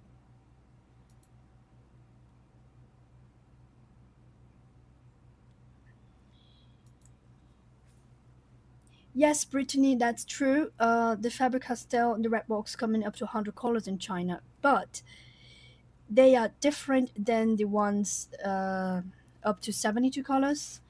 And what I'm saying is they are manufactured in Brazil. Yes, I'm aware that I'm sideways. I apologize. It's just I'm going to show you this. You see this?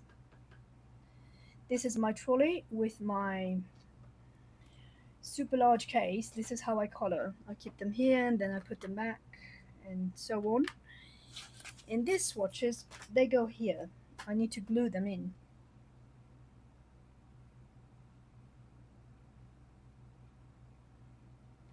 This is why this swatch exists.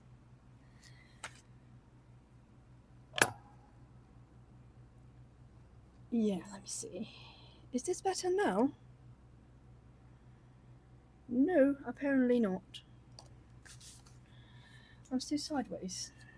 Why on earth am I sideways? Let's find out.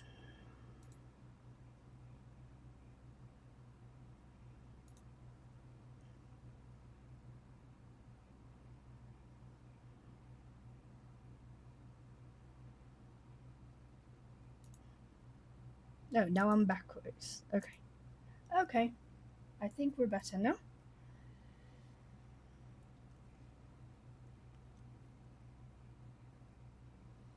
I was going to show you the... It is a very much an adventure. I was going to show you all my case. That's all I wanted to do. Because I think that's a really useful tool to have, a trolley by you with a really large case with all your pencils in it. And that way you can mix and match your pencils, which is what this is. If you can see it, I have prisms here. and Pro Colors and Polychromos.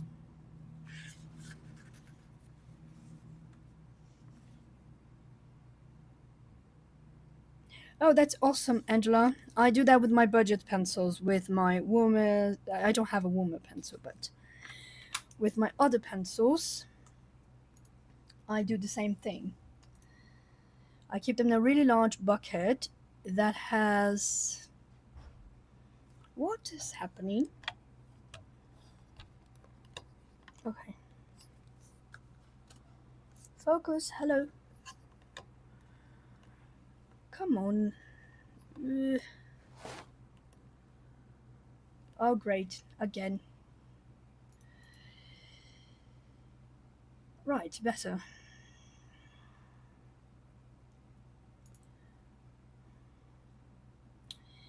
In fact, Angela, now that you're talking about it, I'll show you my bucket. It's really useful. Let me get the book out. This is my bucket of budget pencils.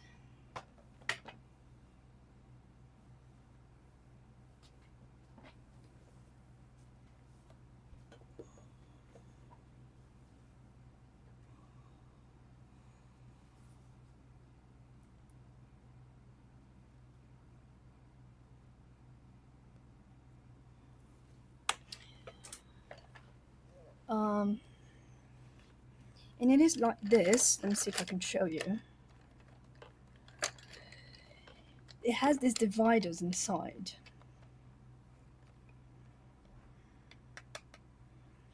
So I put all the browns and ochres, and then all of the greens, all of the blues, purples, and the pinks, the reds and oranges, yellows, and then grays, blacks, and whites. Like this.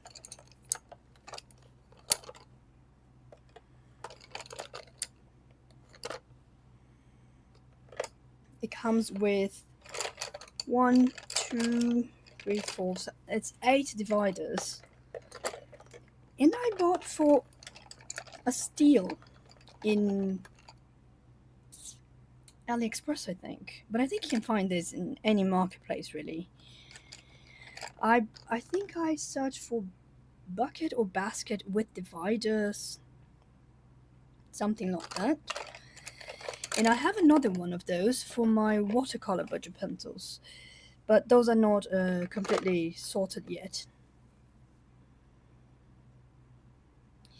And for example, when my niece comes over, she just drops by. I pull the bucket and get I have some books printed by Sugar Sweet Art, and I love his work. And my niece loves cats, so she loves to color on his illustrations. Yes, Jess is wonderful. In fact, he was one of the he was one of 2 people that told me I should make a channel of my own because I used to leave comments that were like 2 pages long on his videos, and he kept saying, "Oh wow, you know so much about color pencils. You need to make your own channel." It was him and Chair. Chair is at Chairsim, CheeSim, and they both said I should make my own channel and share my knowledge with people because I've been doing this for a number of years now, 10 years. But it never occurred to me to make a channel and all that until he did that. In fact, he was my first happy mail. I sent him. He loves Super Soft, which is the black edition for you guys, and he really wants to get his hands on the tin version. And he did, because I sent it to him. In fact, I also sent him a case that fits 100 pencils. It's a wrapping case, those that you can roll. But I don't like those.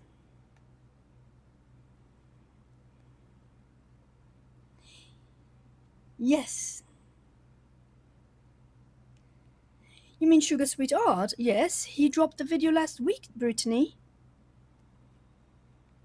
In fact, I spoke to him last week on his channel. I mean, through his comment video. In fact, he even commented on my video. I think it was the one before the Black Edition I made. My May plans, probably, or my color pages, April or something like that.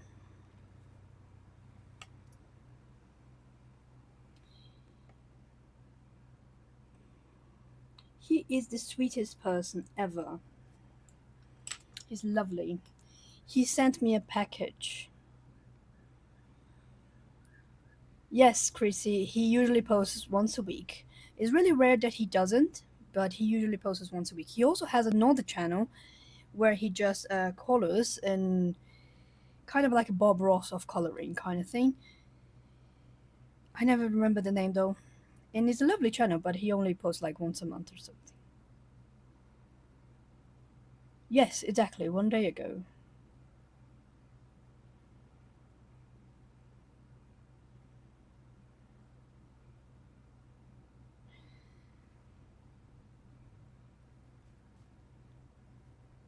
And I do have to say that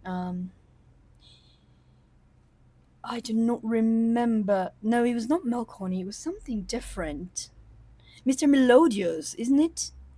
I think it's Mr. Melodios or something like that. Um, and he sent me a care package. And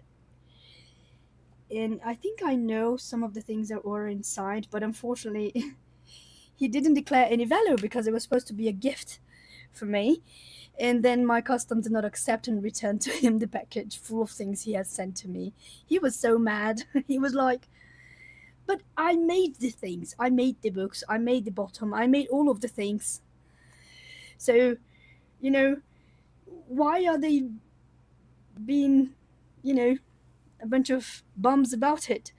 I was like, "Because you need to declare a value. You need to you can't put a declared value as 0. You have to give a reasonable amount. Otherwise, they just won't accept and send you back." And then they were like, "Oh my god, I'm so mad." He said, "I say I am the one who should say the value. I'm the one who illustrated the book." Hey. Oh no, no background for this one, Chris.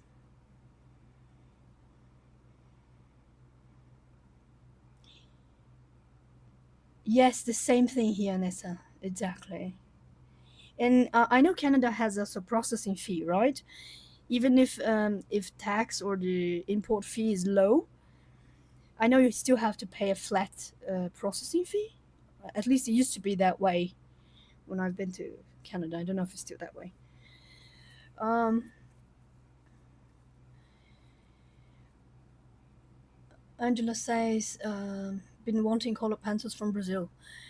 We don't have that many colored pencils that are interesting other than Super Soft. I like Super Soft much better than the black editions because they are round and I prefer round pencils. Yes, it's 15 Brazilian reais over here too, Nissa, which would probably be like 5 Canadian dollars.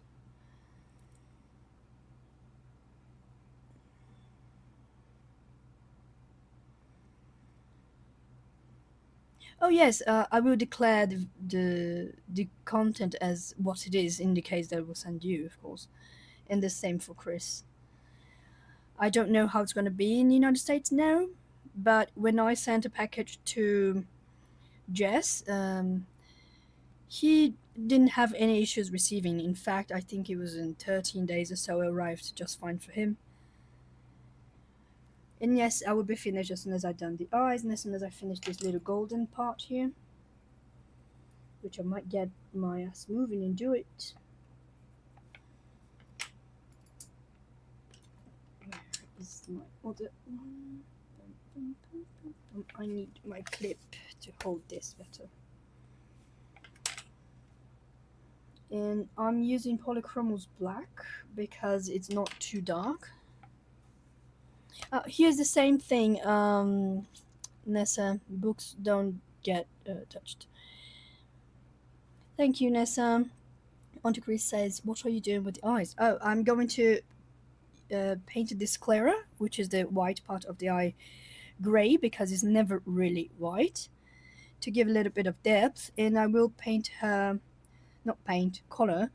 I'll color her eyes green hazelnut color-ish.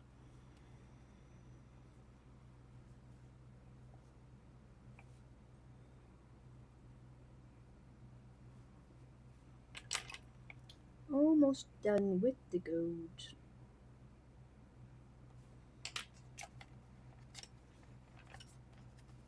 Let me see if there any pencils lost here. When I use this clip is a bit of an issue because in fact I think I'm gonna quit using them and use the other one. And it's funny because it's a page that I was completely okay ruining it. I wanted to do just to practice, so to me it was like, no, I don't particularly love this page. Exactly because it doesn't have too much context. It's not a scene. There's nothing going on. It's just a picture, a portrait. So I don't love these. I prefer things that have context. But to practice is actually perfect.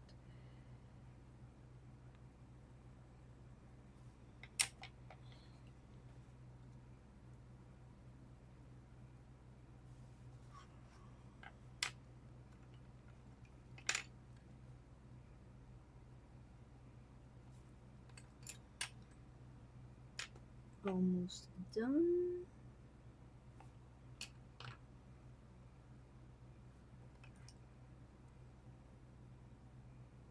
I'm using green gold by polychromos. I'm not just using polychromos. Most of the time for gold, I like using my polychromos, but I have here my dough and drawings. I have a luminance. I have like, I don't know, 4 luminance or something. Oh, Chris, this is grains of gold. Auntie Chris asked, which book is this? This is Grains of Gold. But Grains of Gold is a compilation. So I believe that that this is from another book. City Amongst the Stars, maybe?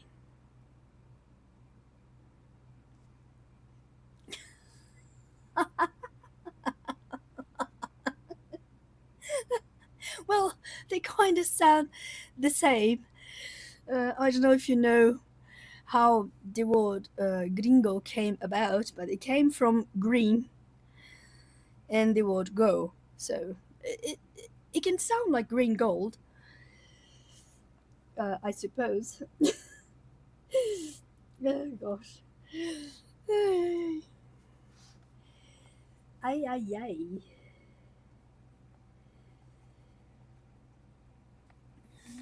I'm worried it's not catching everything. I've been a little bit more mindful of things being on camera because now when I'm streaming, I can see it on my monitor, but I cannot see it when I'm recording because I record straight to my phone and I use my phone as a webcam or my tablet.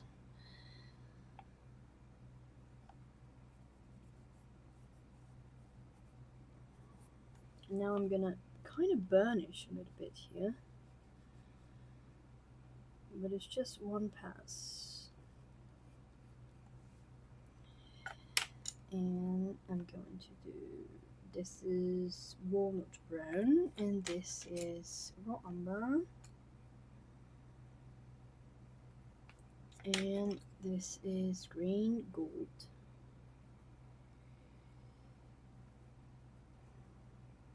This reminds me, Chris, that gold in Japanese they don't have a word.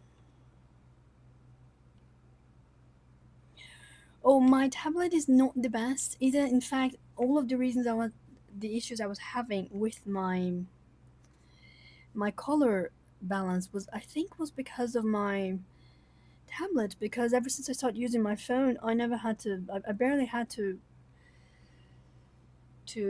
color to white balance my page anymore. And this is really hard for cameras because this is um, neon, and cameras don't pick up neon. They struggle a lot with that. But for some reason, with my phone, it works much better. And that's why I told you that if you use a computer, you should use DaVinci Resolve because it's much better. But because I do everything on my tablet and on my phone, then I use CapCut for editing.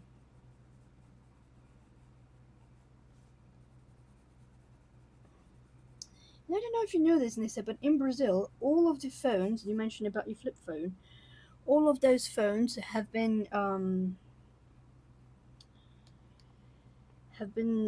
collected. They it's kind of like a recall, but not a recall. It's just because it's old stuff, and they don't want people using old stuff. Because here we don't have CDMA network anymore. We only have what is it called? GMS, GS. I don't know the other type of network. And so they recalled every phone that was CDMA, and every phone that was for flip phone and those old models, they are CDMA, so they wouldn't work here anyway. So they were all taken back by the government to be recycled, become what are they called? Cyber trash or something that you um, disassemble the parts and recycle the plastic and then remove the gold from the motherboards and stuff like that. That's pretty much it.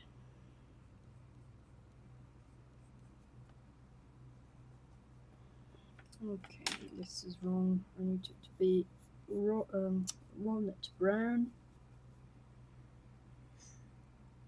E-waste, exactly. Very good, Chris. Chris, I'm gonna make you my moderator.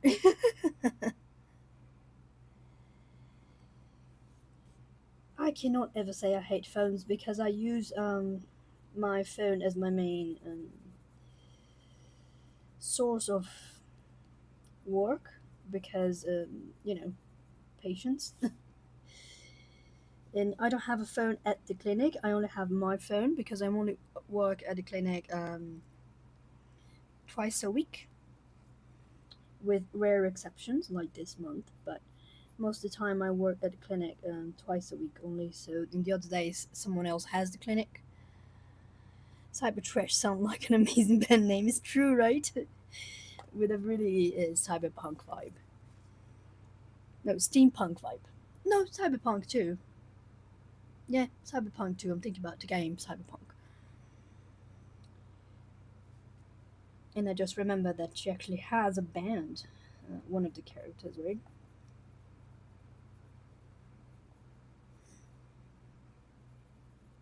I don't know, I don't play, but my boyfriend does, so I saw it while he was playing.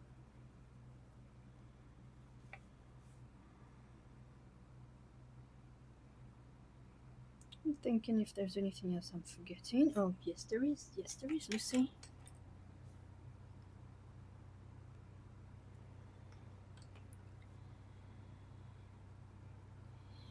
Yes, but I'm not really tech savvy, Nissa. The only reason I have an iPhone and an old one at that, it's because I don't want to have any learning curves anymore.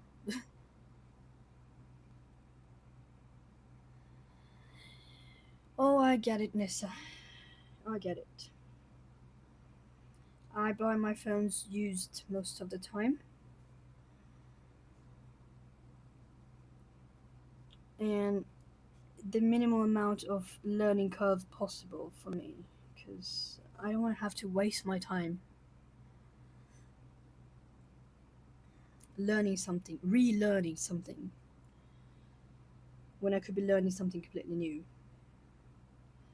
Oh, this is what I was going to do here. I'm shading. Brittany, if you're still there, wish you a great endoscopy tomorrow.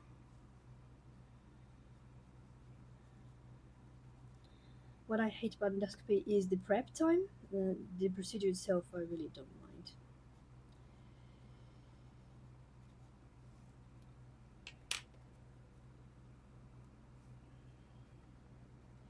The same here in this. I think you were here when I told you how much I paid for my house, right? Or was just Chris that was here? I'm not sure, but I paid a bargain for my house. My house was basically falling apart, but the location was amazing, and it needed a lot of work, but the location was worth it, and I paid 50K for my house, which I'm really glad.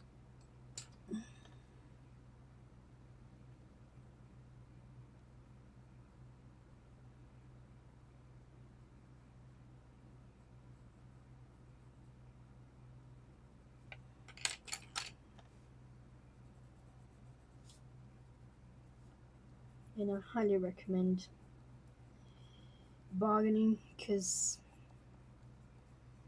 them money don't grow on trees. That's me trying to make an American accent. I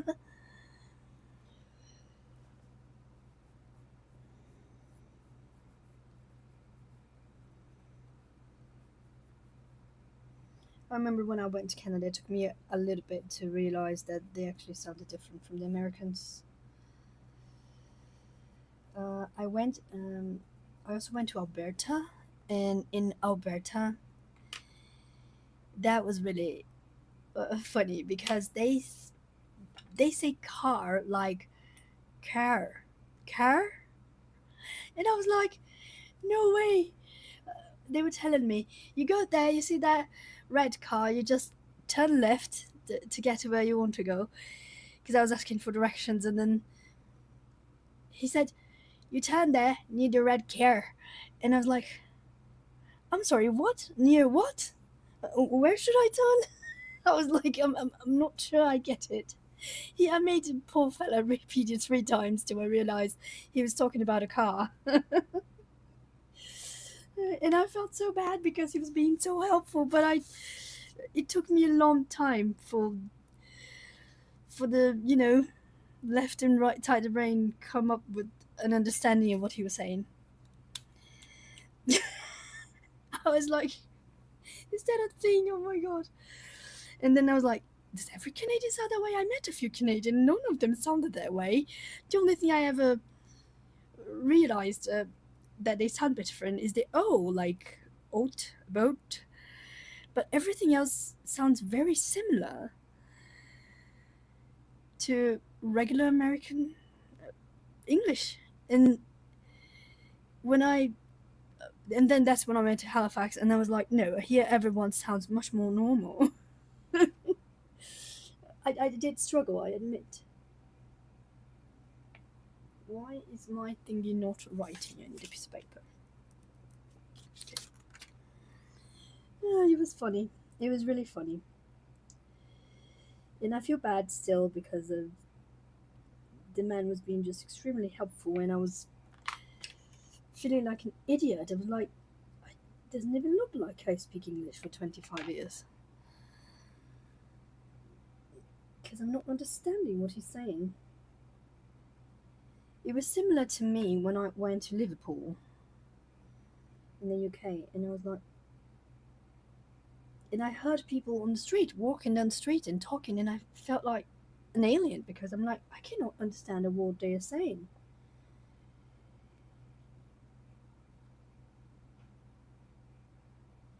And then, okay, alright. But then a few days later, I was starting to understand what they were saying.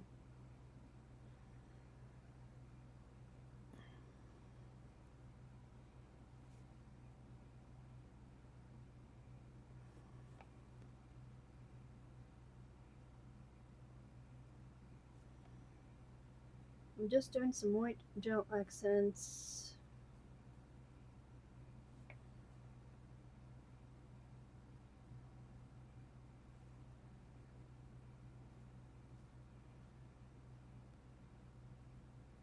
Just because, why not? I go crazy with the gel pens every now and then. That's fine by me.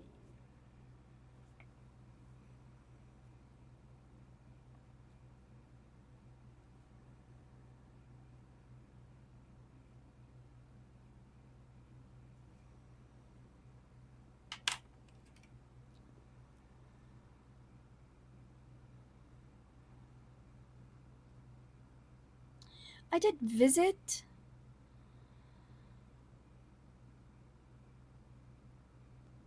I visited Newfoundland. I didn't find as odd as Alberta, to be honest. I don't know. I think it was just everyone told me that you go to Newfoundland and it's like a whole other planet. Everyone told me that before I went, so I guess I managed my expectations. But no one told me anything when I went to Alberta, and I was like, "What is happening?"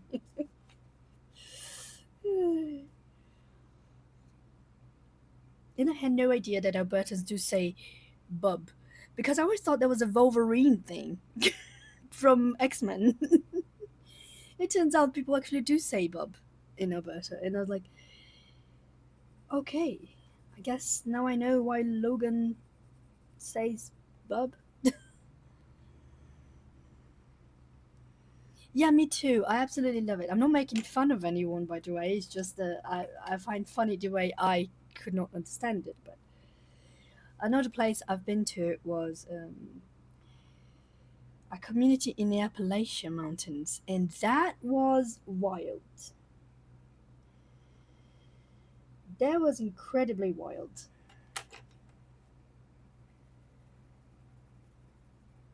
because that was really, really hard to understand as well.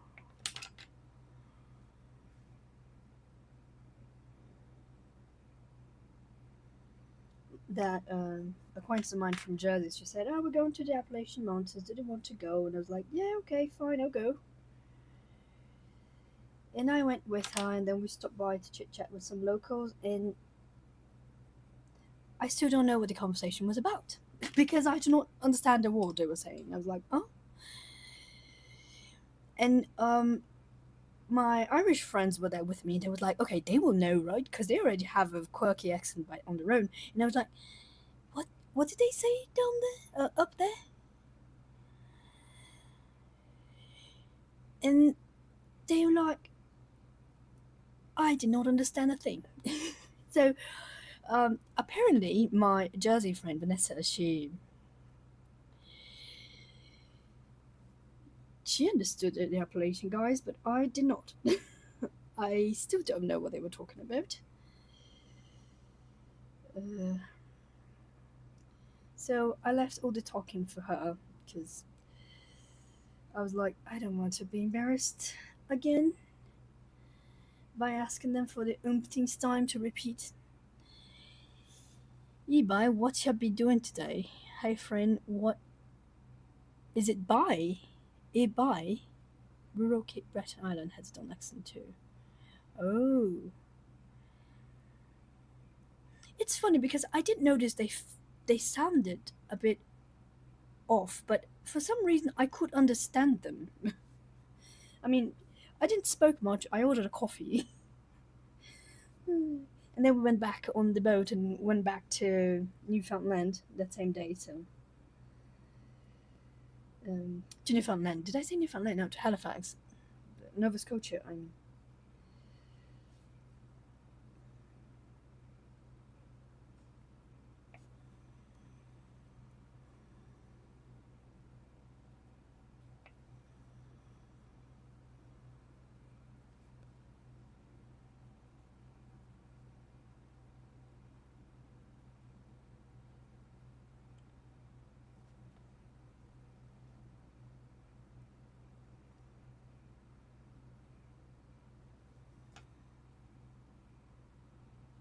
okay.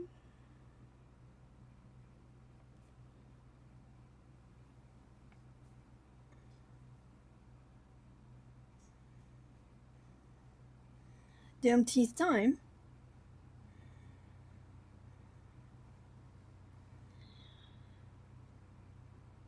I don't know where I've heard it for the first time. I'm trying to remember. But it must have been in New York.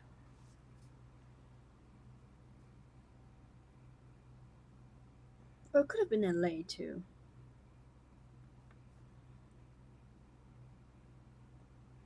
Or maybe Mariposa County. Maybe. Yeah, I think it was Mariposa County. Yes.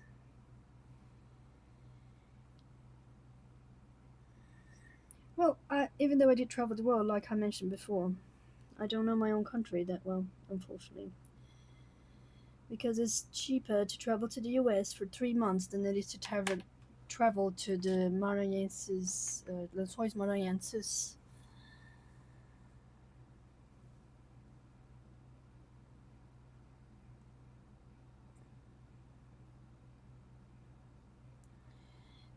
For a week, it would cost more than spending 3 months in the United States.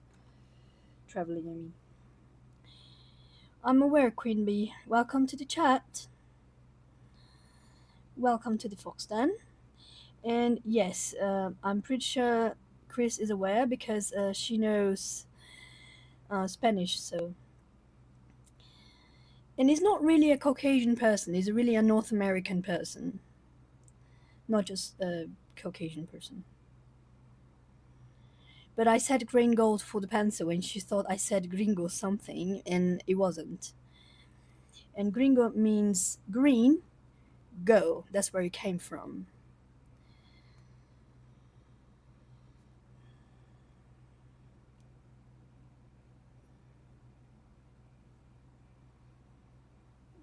Where's my little. That's where it originally came from. But here in South America, they use gringo for not just a Caucasian person. They use it for absolutely anyone they know is a foreign. If I go to Argentina, they will call me gringo there because I am Brazilian and they know. Just by my accent, the way I speak Spanish, even though my Spanish is pretty neat.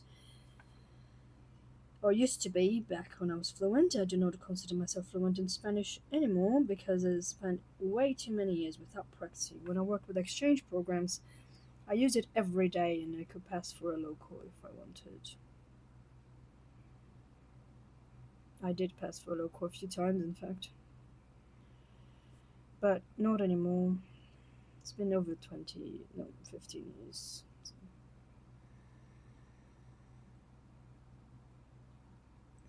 And they said, oh, you lived in New York too? New York, Nova Scotia, Ontario, and Quebec. Where in Ontario did you live? Was it north? I was accepted to a program in Ontario in my master's. I didn't go because I couldn't afford, but I was accepted for British Columbia, UBC, and then I was also accepted in McGill University, I think that's what it's called. And I think it's in London, Ontario, if I'm not mistaken. And I was looking for a master's program back in Halifax as well.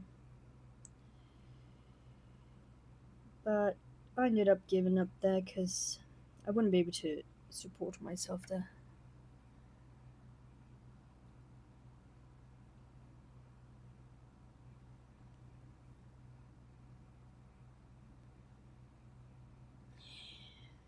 Yes, Queen Bee, I am aware. I've lived in California for a while.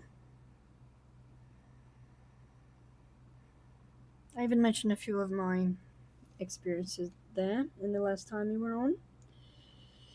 Although I'd hardly consider 1 month much, but I did rent a house and I stayed there for the entire month, and I did rent a car and I used that car and drove around and shopped and cooked and cleaned the house, so it was pretty much living there for a little while.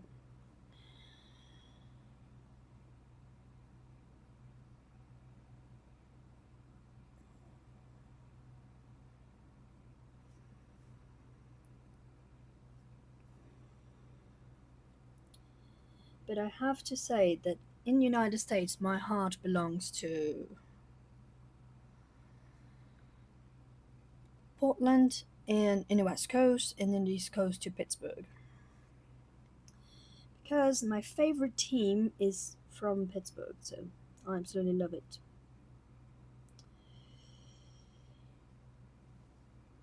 I did go to Philly as well, but it was just to watch a game.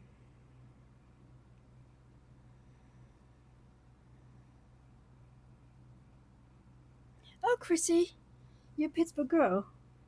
Oh, I think you mentioned this. I think we were in what? Jane's live stream? No, it wasn't Jane's. I don't know. You were on another live stream, and I was watching, and then you did mention Pittsburgh. I think it was you. Yes, I remember that.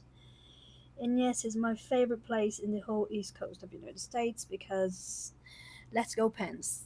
I love hockey. I used to play hockey when I was young. Not anymore.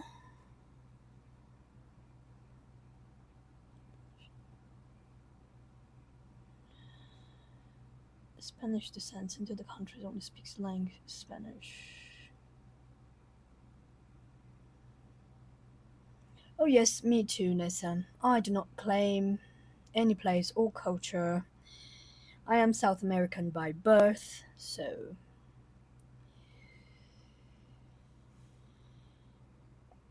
I am a native Portuguese speaker, learned to speak Spanish at the age 6 and learned to be fluent in English at the age 14, so that's a long time ago.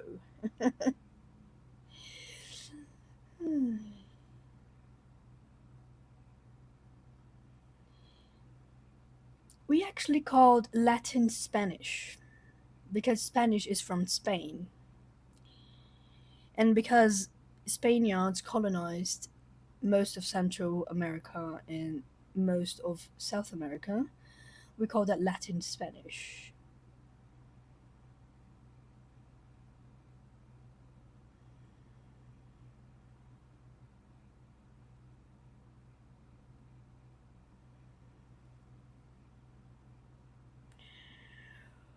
Well, from my own ethnicity, no, because I never got the chance to travel to Japan. And here, when my grandparents immigrated from Japan, they would force you to literally eat your own waste if you spoke any language that was not Portuguese. So it was forced out of them. In fact, during the war, my grandfather was arrested, and all of the land he bought was stripped from him, and he was forced to live inside indigenous reservations. That's why my great grandfather was really close to um, a few indigenous communities here in the south of Brazil. Most of them Tupi, but also some Kaigang.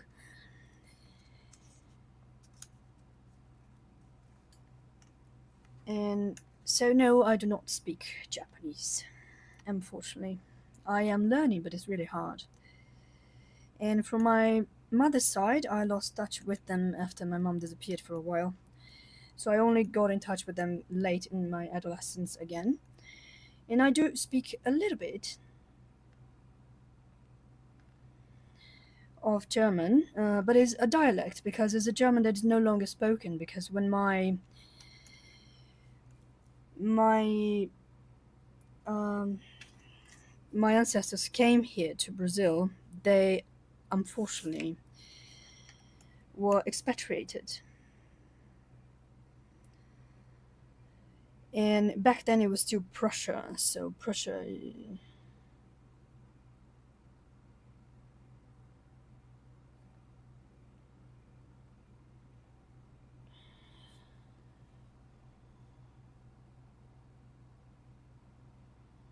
It depends on what labels you're talking about. I don't claim to label anyone than not myself.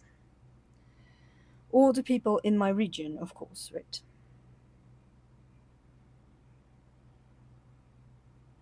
So, yes, I don't know all the ethnicities that make me up, other than Japanese, German, and Ainu. Yes, that is true.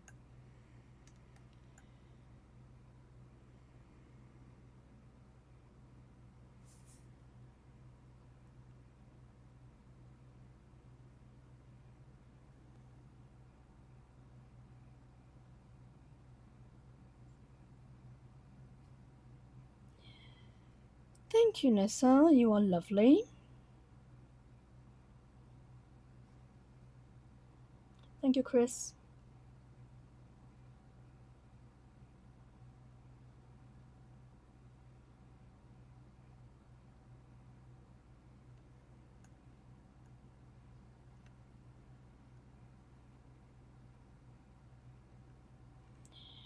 No, I believe that we are all here just being light-hearted, so that's why we put lol on the end of sentences, because we cannot take life too seriously, you know?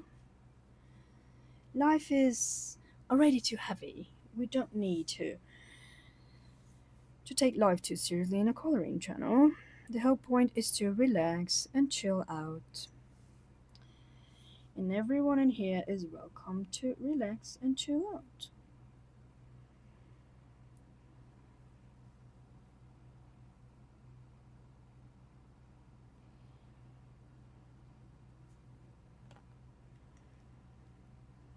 Yes, Nessa, goodness and light, because the world's already too heavy.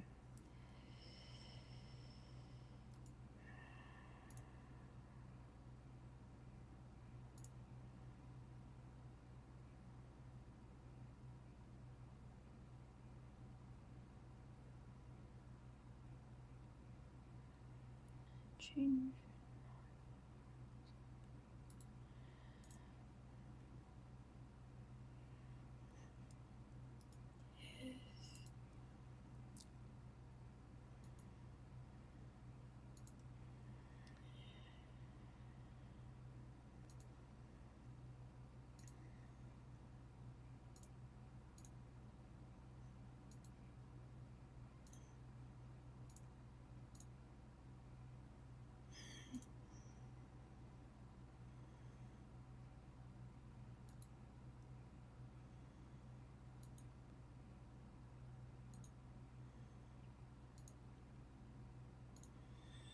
There it is, Chrissy.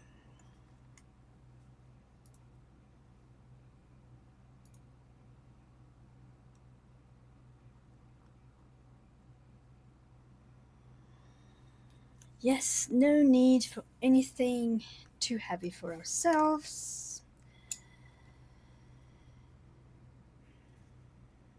We are just having a good time and coloring a little bit and talking about old history.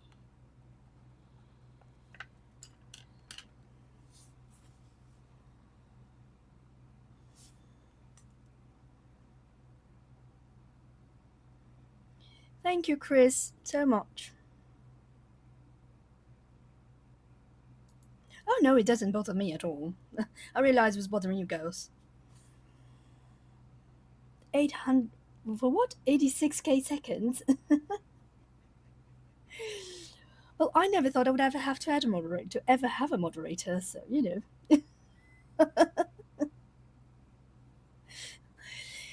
You know, and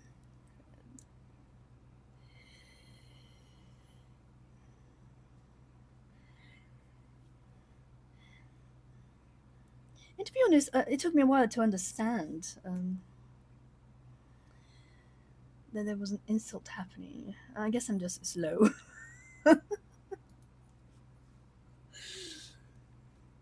I'm so used to being super comfortable. Oh, it wasn't bothered me until she called someone rude, and then yes.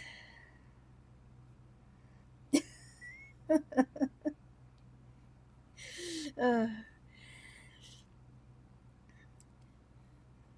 Thank you, Chrissy. I didn't even know how to add a moderator. I had to Google how to do that. That's why it took me a few seconds. Sorry.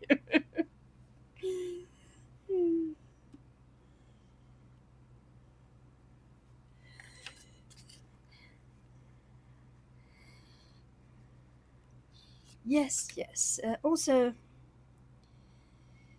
the only thing that rubbed me the wrong way was exactly, Chris. No, I think it was removed just from you. I think because I was seeing just fine. I'm not sure. And I don't know who that person is because this person has been here before and spoke to us. So I don't know. I don't understand. And I don't understand. I don't even know where the talk came from of being rude. I must have even lost something in chat, I guess. I don't know.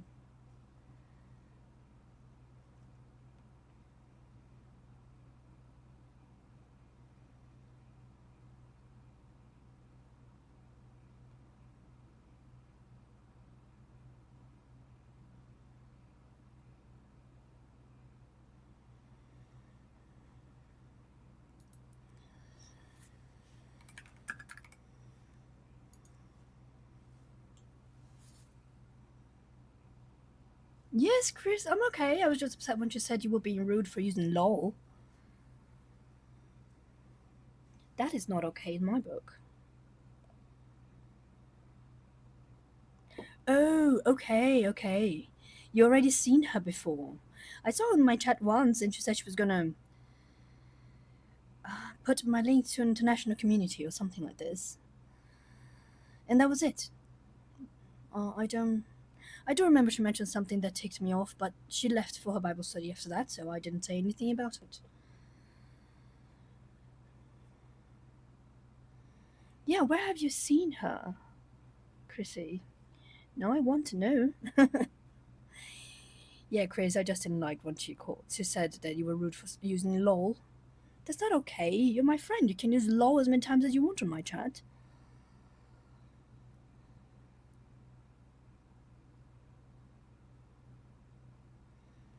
I know one, and that's just it. One. And I know that Audrey has a bit of a stalker as well.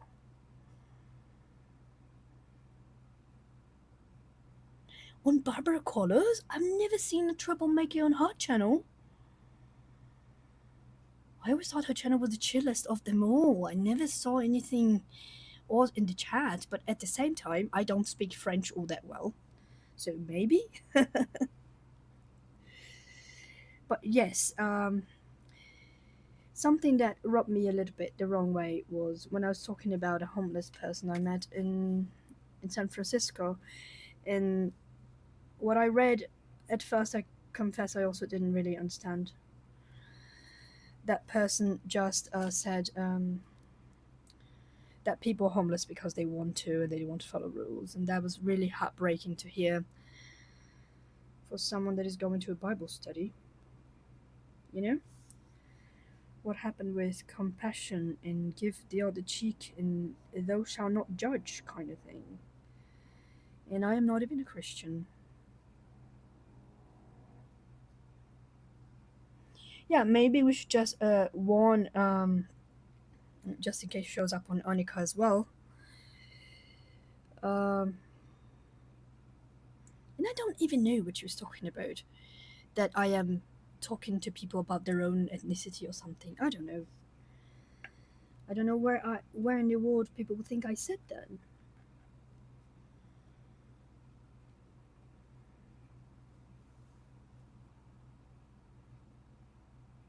Oh yes, those trolls don't bother me.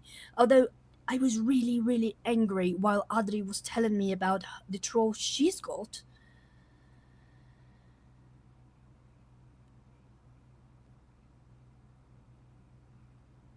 Oh, I see. Trying to help Barbara.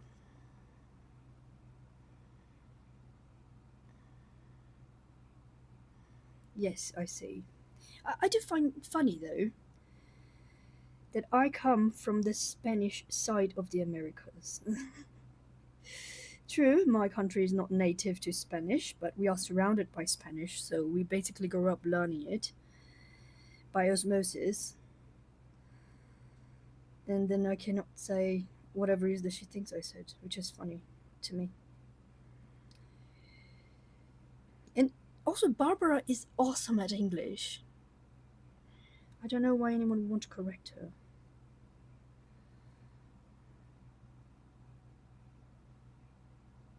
Yes, Chris, please do message her and warn her that if this person comes in, she should just keep someone as moderator so that person just.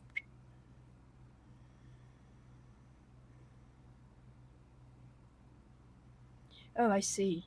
Yes. Understood, Chrissy. And that was the only thing. Two things that she did that really ticked me. And it didn't upset me. It just I don't like people talking to my friends that way. And she called Chris rude. I do not like that. I don't like when you go and say that all people that are homeless because they don't want to follow rules. Yes, indeed. Because I just, especially in the United States, where the homeless crisis is different than many other parts of the world, I don't think we can judge. I met three homeless people that I met in the United States, and they were all nice to me. And there was a homeless guy that I always gave food to when I lived in New York, and he was very nice to me. So I don't think it's right to judge people because they don't have a home, especially in a place that can be so expensive to live, like in United States. I mean, I was one step away from being homeless in New York because I got paid $7 an hour, and I could not pay rent if I didn't share one and a half bedroom apartment with six people. So I don't know. I feel this kind of thing comes from privilege. Oh, sorry.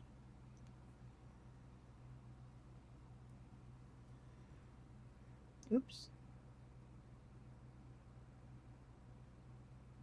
Okay.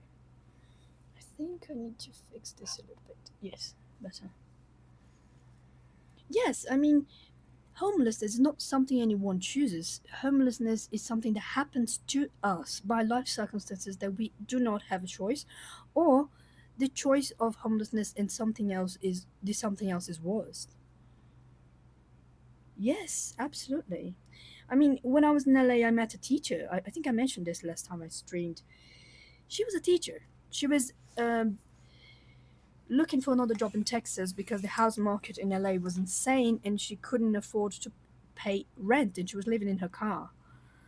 And I was like, that's rough. That's rough because in Brazil, this is unlikely to happen. In Brazil, usually if something like this happen, it's because a person is an addict or um, was beating his wife and got thrown out of the house or stuff like that. It's very different um, than the kind of person I saw being homeless in the United States. It wasn't just a regular person. Most of the time, people that had long prison sentences and then can no longer find work for heinous crimes most of the time. Stuff like that. That usually happens. Hi, Kristen. Oh, oh, you're a blessing to see right now, Kristen. Yes, yes, we can tell, because that's the kind of thing that comes from blind privilege. Ugh, English is hard today. But I do think it's about empathy too. We got to be able to put each other in someone else's shoes. I mean, I, I was homeless for a while, but I do not remember much because I was a child. I was 3 to 4 years old, and my mom had left my father. And you're a sight for sore eyes, Kristen. Kristen, sorry. Ugh. Blah, blah, blah. You know what it is? I need to drink water. That's what it is. My throat is like a desert.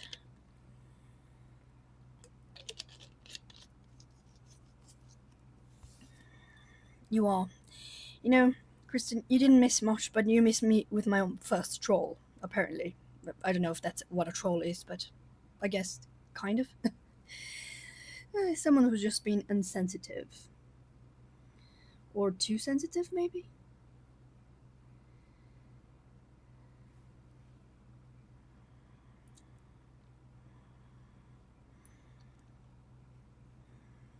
So I had to add moderation to my chat for the first time. But now pretty much everyone in the chat is a moderator. Yes, not cool indeed, especially when that person was rude to Chris. That made me mad. Thank you, Chris. Thank you so much. Because no, that I don't tolerate. If she wanted to be rude with me, I don't mind because I am putting myself out here, you know? And I'm a subject to the public eye. But the people in the chat, no. No one gets to call any of my friends rude. And the people in this chat are my friends. So that's a no. She called you two rude, Anessa? I didn't even see that one. Well, all the better that Chrissy solved this issue. Because that was ludicrous. That person called my friends rude. Huh. I'll be damned. And Nessa still. This is the most like, diplomatic person I know. I mean, she's Canadian. No one call a Canadian rude. I have no idea if we know her or not, but Chrissy seems to have seen her around. I do not know. But when Audrey told me about the throw she's having, oh my goodness, I was mad. I was mad. And I have her on WhatsApp because United States, I know they don't use WhatsApp much, but here in South America it's really common and we both have it. And then when she told me about the troll she was having and what that person was deliberately trying to do with her channel, trying to tank her channel, I was like, no, no, no, no, no, no, no, no. And that's why I even caught her live in last Wednesday, because I wanted to see if that person was going to show up. Because I would not be nice. I know I look nice, people, but you know, there's certain things that make me be not nice. And that's one of them. If that guy had appeared, I think it's a guy. Because to be this. It had to be a guy. It had to be. And I think that person that is trolling her is a guy. And if that person showed up, oh, that person would hear a lot from me. Yes, true. And I gave the honor to Chrissy because she was the first one in my chat today. She's the first one to keep me company. We chatted. I got to know Banner's story, and then no. Just no. And it's even more heartbreaking because, and I don't want to get political, but I will get political for a second, that to me this has a MAGA profile. It's sad, but that's what it sounds like to me when someone says the kind of stuff that I read. But then again, no politics. Just a thought that crossed my mind. Because when you blame a victim for the situation you're in, that you've been victimized by society, and that is very common, it has to be someone a bit out of depth. And that's the only kind of people I know that they would do that. Because boy, I'll tell you, I know people say trash about Americans, but in all the countries I've been to, I think the one I've been the best treated, alongside Canada, was the United States. When I exert myself too much, I get red like a tomato, and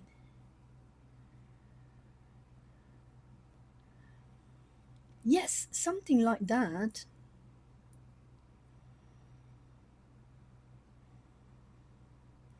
And apparently she is very connected with her own ethnicity, even though she does not live in a Spanish-speaking country. It was very hurtful because most people don't get to know where they come from. For example, if you are a person with dark skin, especially in Brazil, because slavery was present here for a long time, those people were stripped of their origins, of their names, of the last names. They don't have last names. In all the names that all of the people historically in Brazil their last name, all of the black people, are names of the ones who own them. And it's the only last name they will ever have. No, apparently it's Spain because Mexico only speaks slang Spanish, not real Spanish. And all of South America apparently do so as well. Apparently only she speaks real Spanish. And oh, you know what? Now I think I remember. I think she was upset because of the gringo world. Because I said that gringo, etymologically speaking, came from the green, from the color green, and the word go, to go.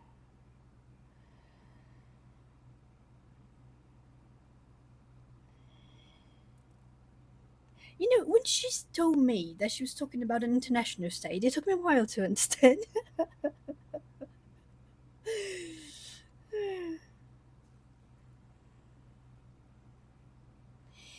Yes, apparently you can put anyone in the chat as a moderator. And as soon as Chrissy said, mod someone, Lucy, I was like, how do I even do that? I didn't know it was possible.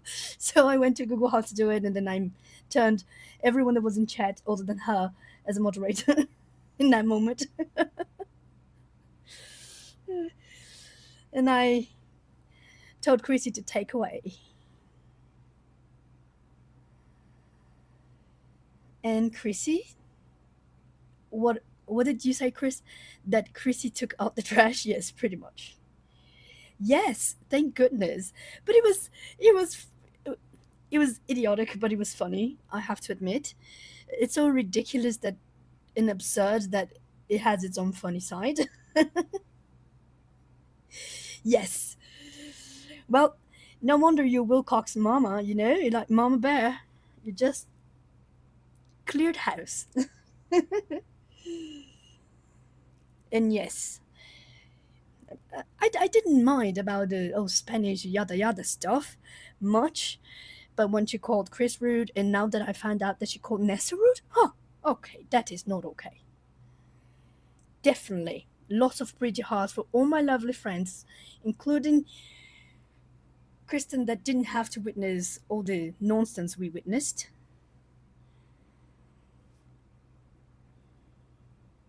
Why is this not working? Again. Okay.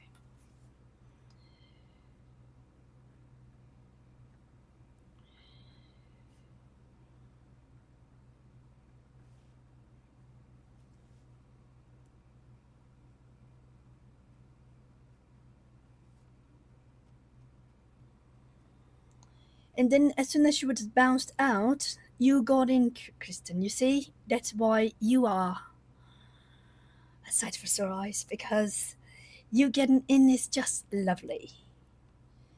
You know that someone comes in and that person is a lovely person, it's just, oh, I'm so happy.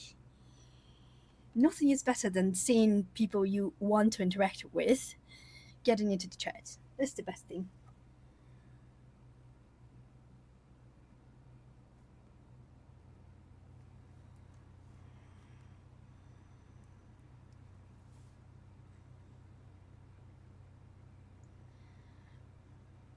If I'm not mistaken, Chris, and just getting the hook from the B something.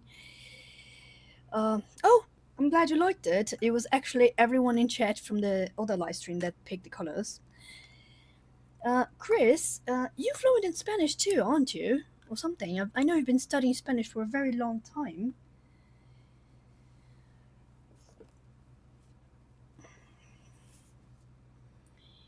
I need black, but I don't want that black. I want this black. And I want gray. Okay, let's get the gray. It's alright. It's alright, Snow. I'm not doing anything, don't worry.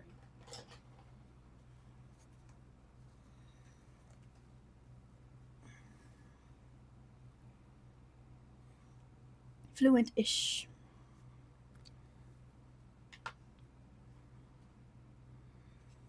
My grays were my trolley with my huge case. with all of the pencils.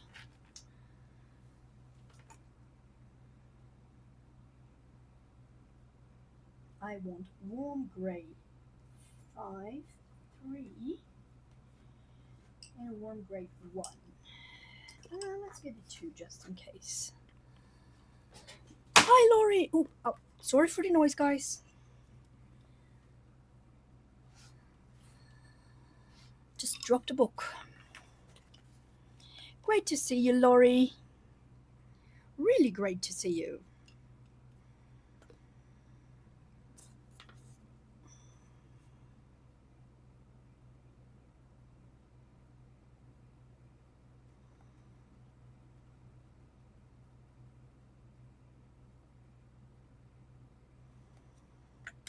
This is warm grey 5, and now I'm going with warm grey 2.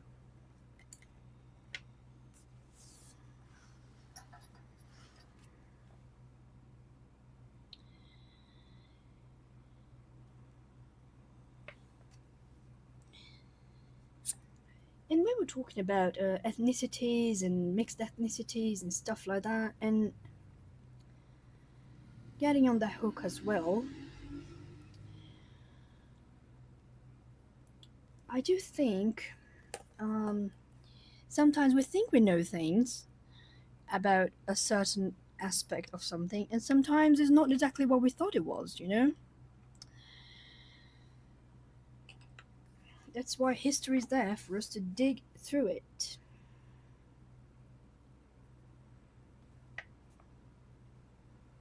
I mean, I had no idea that one of my ancestors caused an attempt of a revolution in Prussia back when Prussia existed.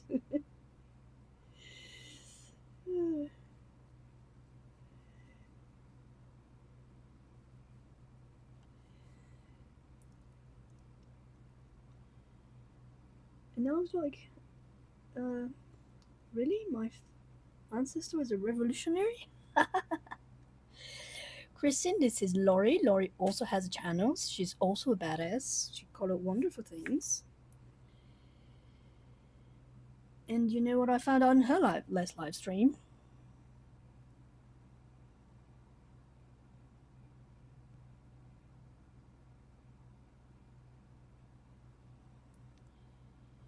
That she's a really hard-working woman. And a badass.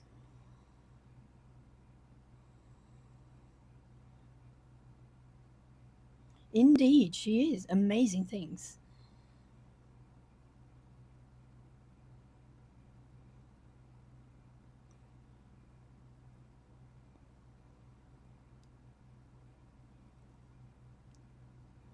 Chris, what is spoken PR accent?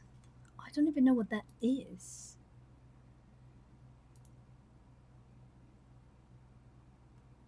Oh, you're most welcome, Laurie.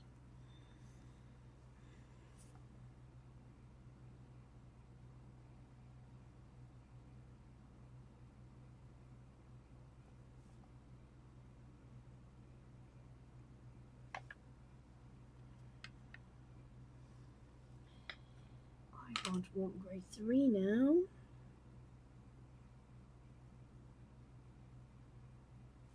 And let me get this.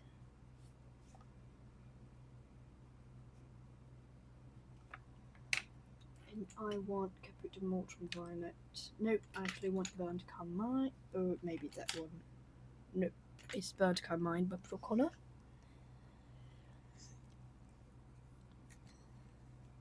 Oh, Puerto Rican.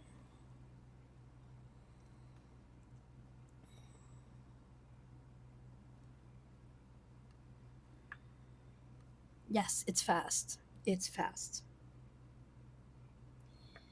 I almost messed up really bad here. Hi, Angela. Welcome back.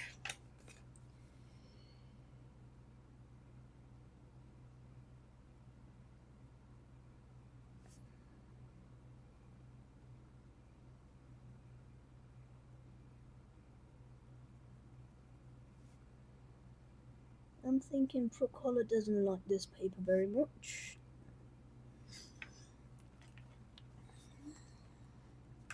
Oh. Oh, and by the way, girls, look. Let me see if I can center this. Not one bleed through.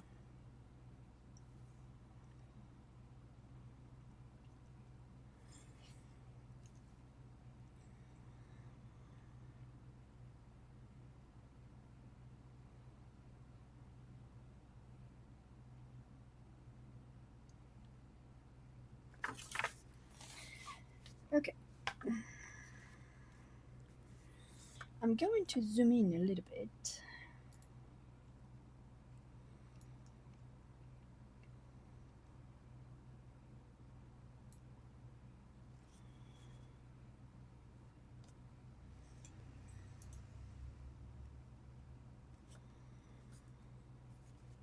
I'm going to put the clip back in.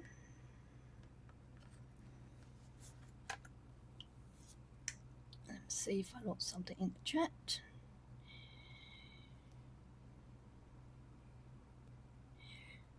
Kristen, I live in Brazil,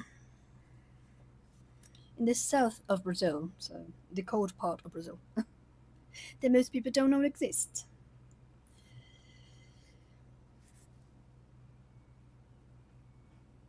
Ooh, my laundry is done, apparently. I'm doing a warm gray 5 on top here, even on top of the iris, just to create a shadow.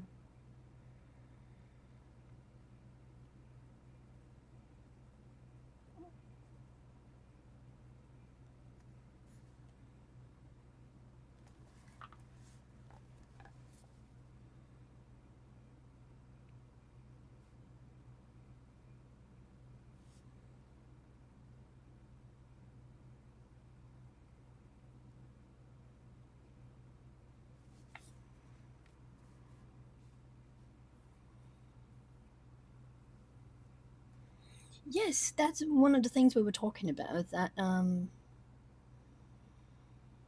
yes, Chilean accent is hard.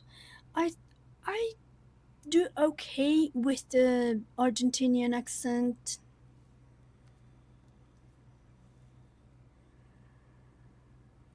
And Paraguayo accent as well.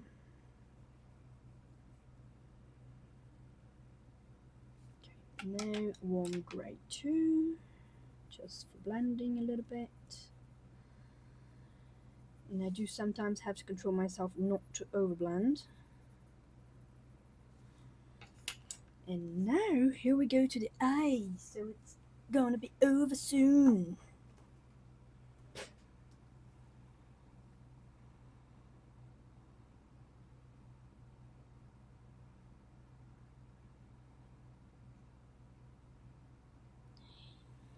And yeah, Kristen, I don't know where you're from. I do not remember, I apologize. Angela, by the way, where are you from? I know Nessa is from Canada. Laurie and Chris are from the US, if I'm not mistaken. I think so.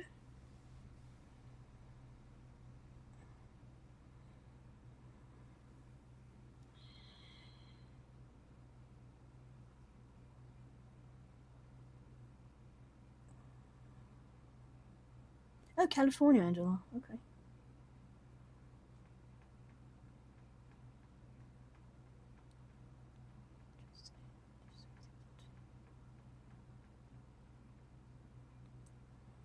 I do the exact same thing. Oh, yes, Michigan, indeed. I've been to. And if I were to live somewhere in the US, I would probably live in Ann Arbor. Because I heard there's a lot of autistic community in there. Oh, you're Wisconsin? Wow, US is represented. A lot in my chat. Where is the green? I need my greens.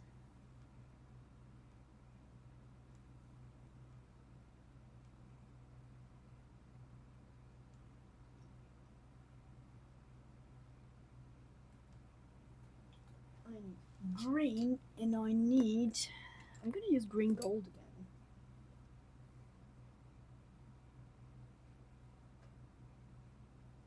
And to think everything started because of the green gold.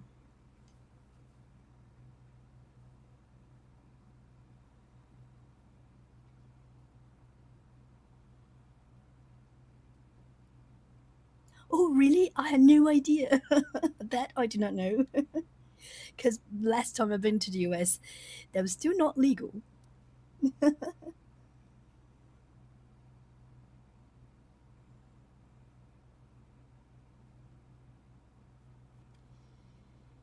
Yes, of course not.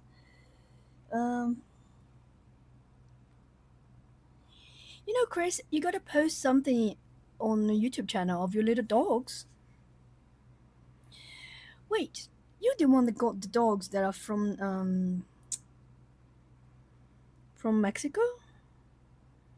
Are they not? That breed that was kind of royalty for the Aztecs or something.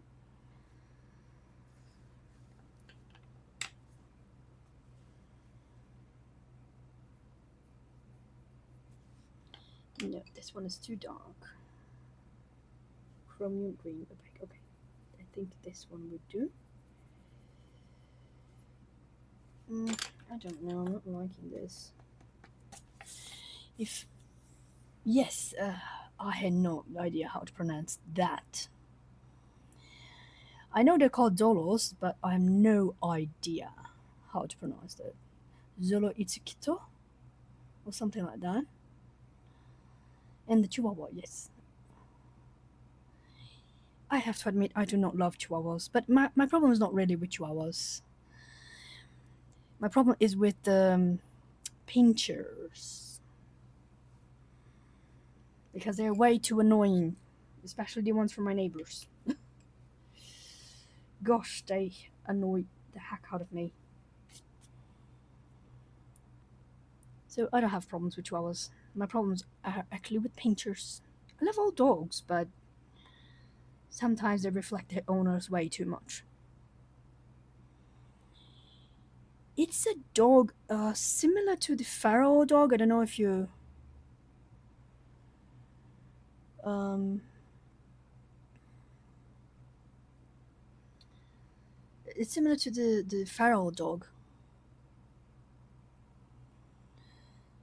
Sholo its quinto. Oh, so the X really acts like an X. So is Sholo. Sholo it's Kitler. Yes. Tele. Yes. So you read how you write. Okay. Oh, I never wanted a mini pincher. Pincher are actually a Doberman. It's a miniature Doberman because Doberman's called Doberman Pinscher. So if you want a pincher, get a Doberman. Because the problem with pinchers is you get a super protective personal protection dog like a Doberman, and you miniaturize till it becomes a pincher, and it will be it's scary because it will have this sick need to protect you as a human, but zero of the power, and then will become really anxious and nervous because it has no power to protect you. Yes, little man syndrome, exactly. Kindle, yes, Sholo Kindle. Okay, that makes more sense. And that is a problem. That brings a lot of issues, behavioral issues. I do not recommend pugs in mini pinchers. I don't recommend too much. They tend to be really stressed out.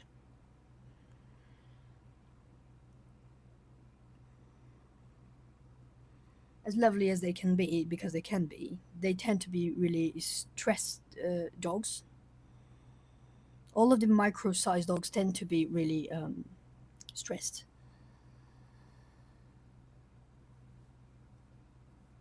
And I'm only saying this because one of my uncles, he used to work with dog breeding and also with dog behavior. So he did teach me a lot of those things.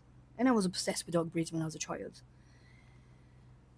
I had encyclopedias of dog breeds, and that was my 9 time stories. I wanted my grandma to read me the history of the breeds, how they were made, when did they always disappear, how they were reconstituted if they almost went extinct. That's the kind of thing I wanted to listen to when I was a kid to go to sleep. And then eventually my grandma would just say, "No, enough, enough. I read 10 breeds already, and you're nowhere near sleeping. You need to sleep, to actually sleep. So just, I'm going to turn off the lights. Good night. Bye." I was difficult.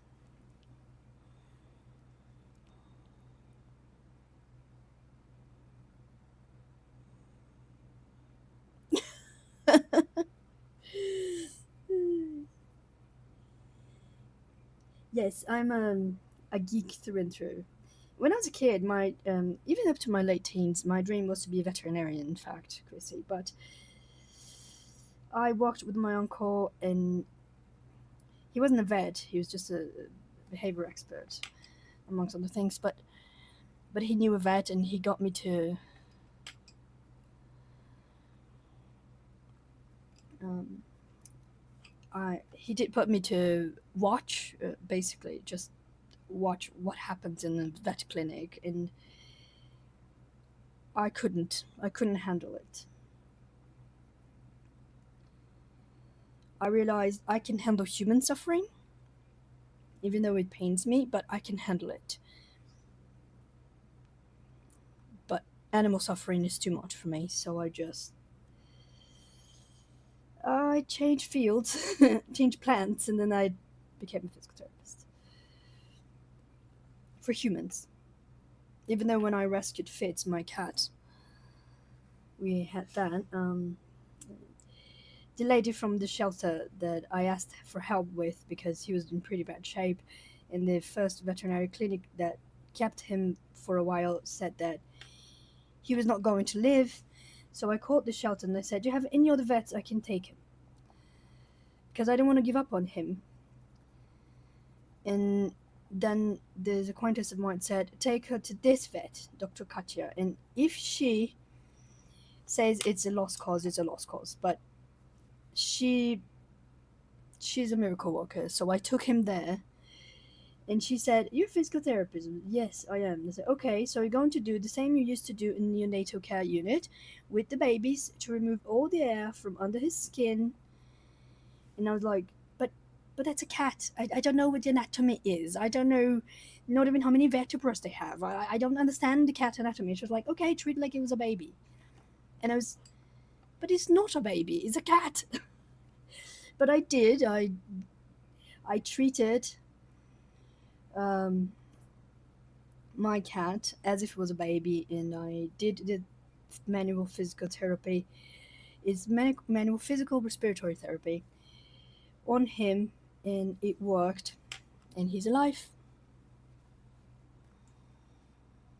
Okay, Kristen, thank you so much for popping in. Have a great night.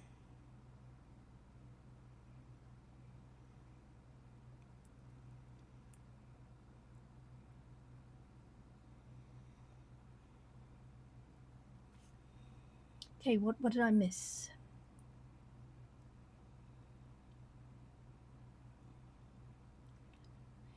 Laurie, we usually have bull breeds. Had a bulldog and a blue nose pit. Bulldog has passed. Oh, I'm sorry. Sorry, Laurie.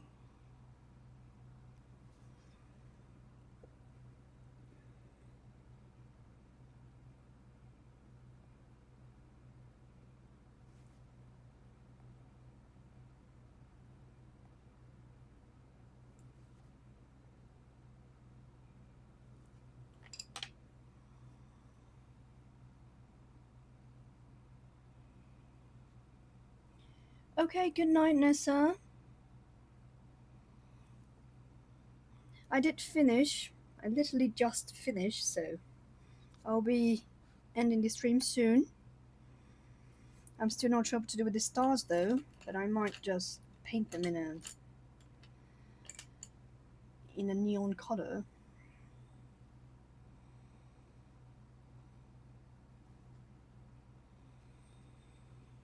Oh, Christy, now every time I see you online, I will remember my beloved Pittsburgh. Ah, I miss it.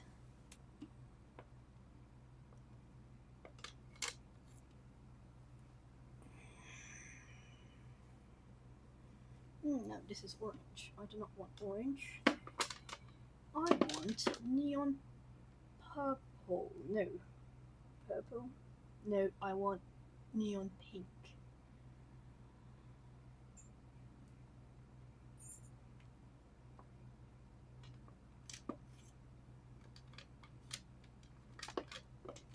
Okay.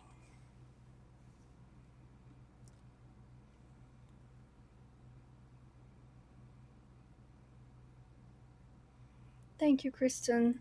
You're always welcome here. So I got a pink and a darker pink. In the darker pink, we'll go for the little balls. I have no idea what these are, but they're gonna be little balls now.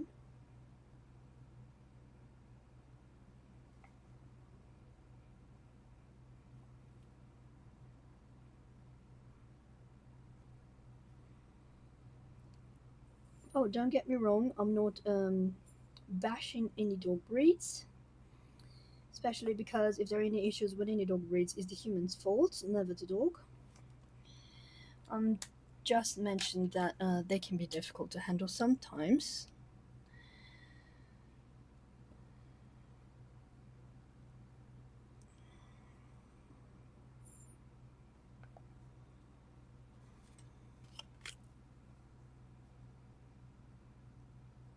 Oh, Laurie, you share my stream? Thank you so much. I had no idea. Thank you, Laurie. It's funny, Laurie, because you were telling tales of your old jobs and everything, and my boyfriend was listening when I was watching the live while he was playing his games on his computer, and he liked your life story so much that he also subscribed to you.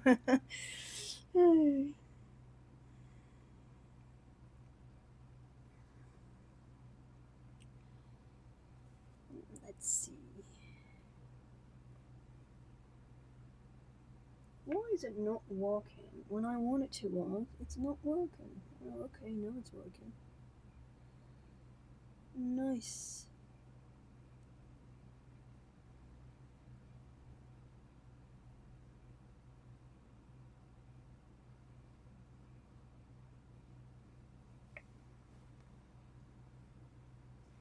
Oh, yes, yes. This is a disclaimer. I don't bash. Ever.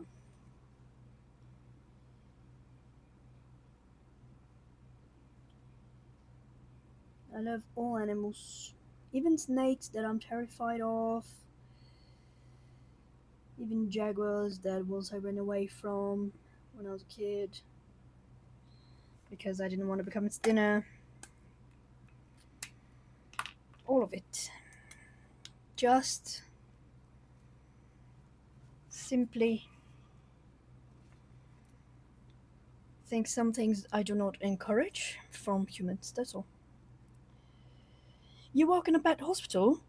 I had no idea, Chrissy.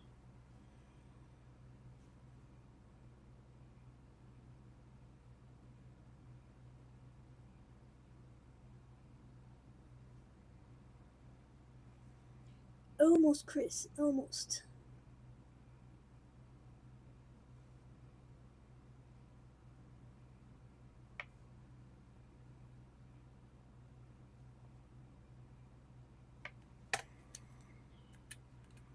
Aha, now it's finished.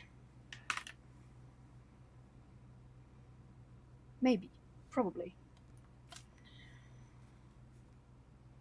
Oh, no, no, no! Can't believe I did that. Yes, let's ruin the page 5 seconds before you mess everything up. Yes, great. Oh, that's so nice. You a vet?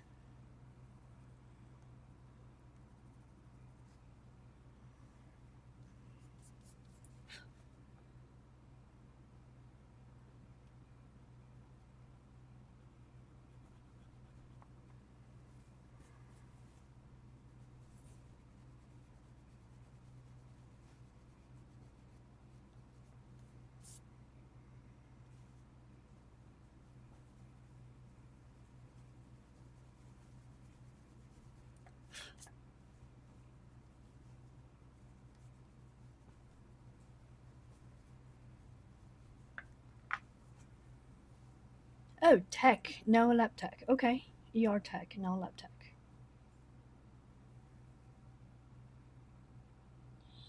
You know, Chris, I have subscribed for over a month to Color Me Chris, and I went to check his video because I felt like he hasn't posted anything for a while, and I realized I was not subscribed, and I was like, but I am positive that I subscribed to you.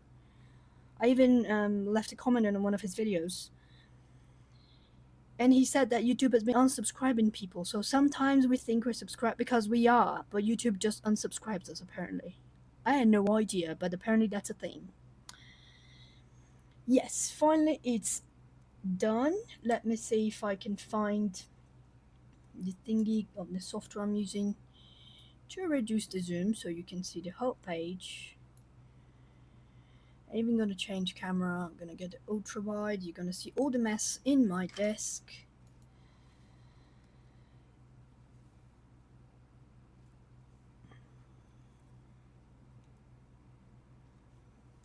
My little paper here. And this is how a coloring session ends for me, with all of that mess.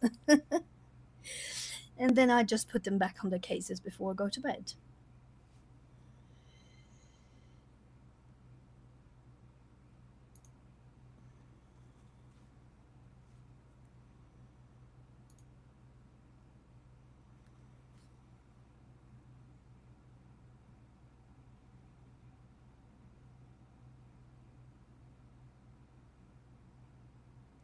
Yes, I agree, Chrissy.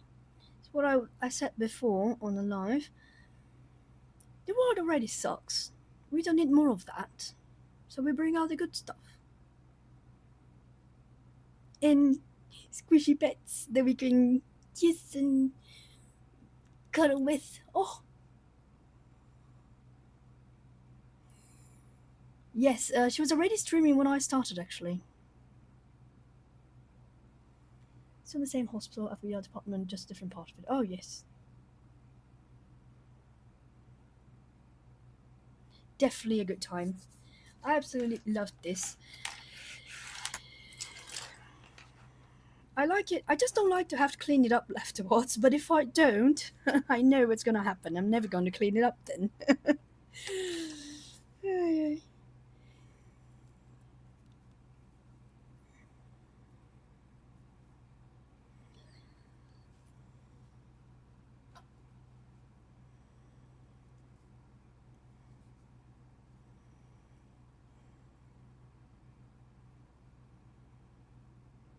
Exactly, things go missing. Some type of witchcraft happens, then my pencils create legs and start disappearing on me. Or sometimes my cats show up and throw all of the pencils that are laying on the table, right?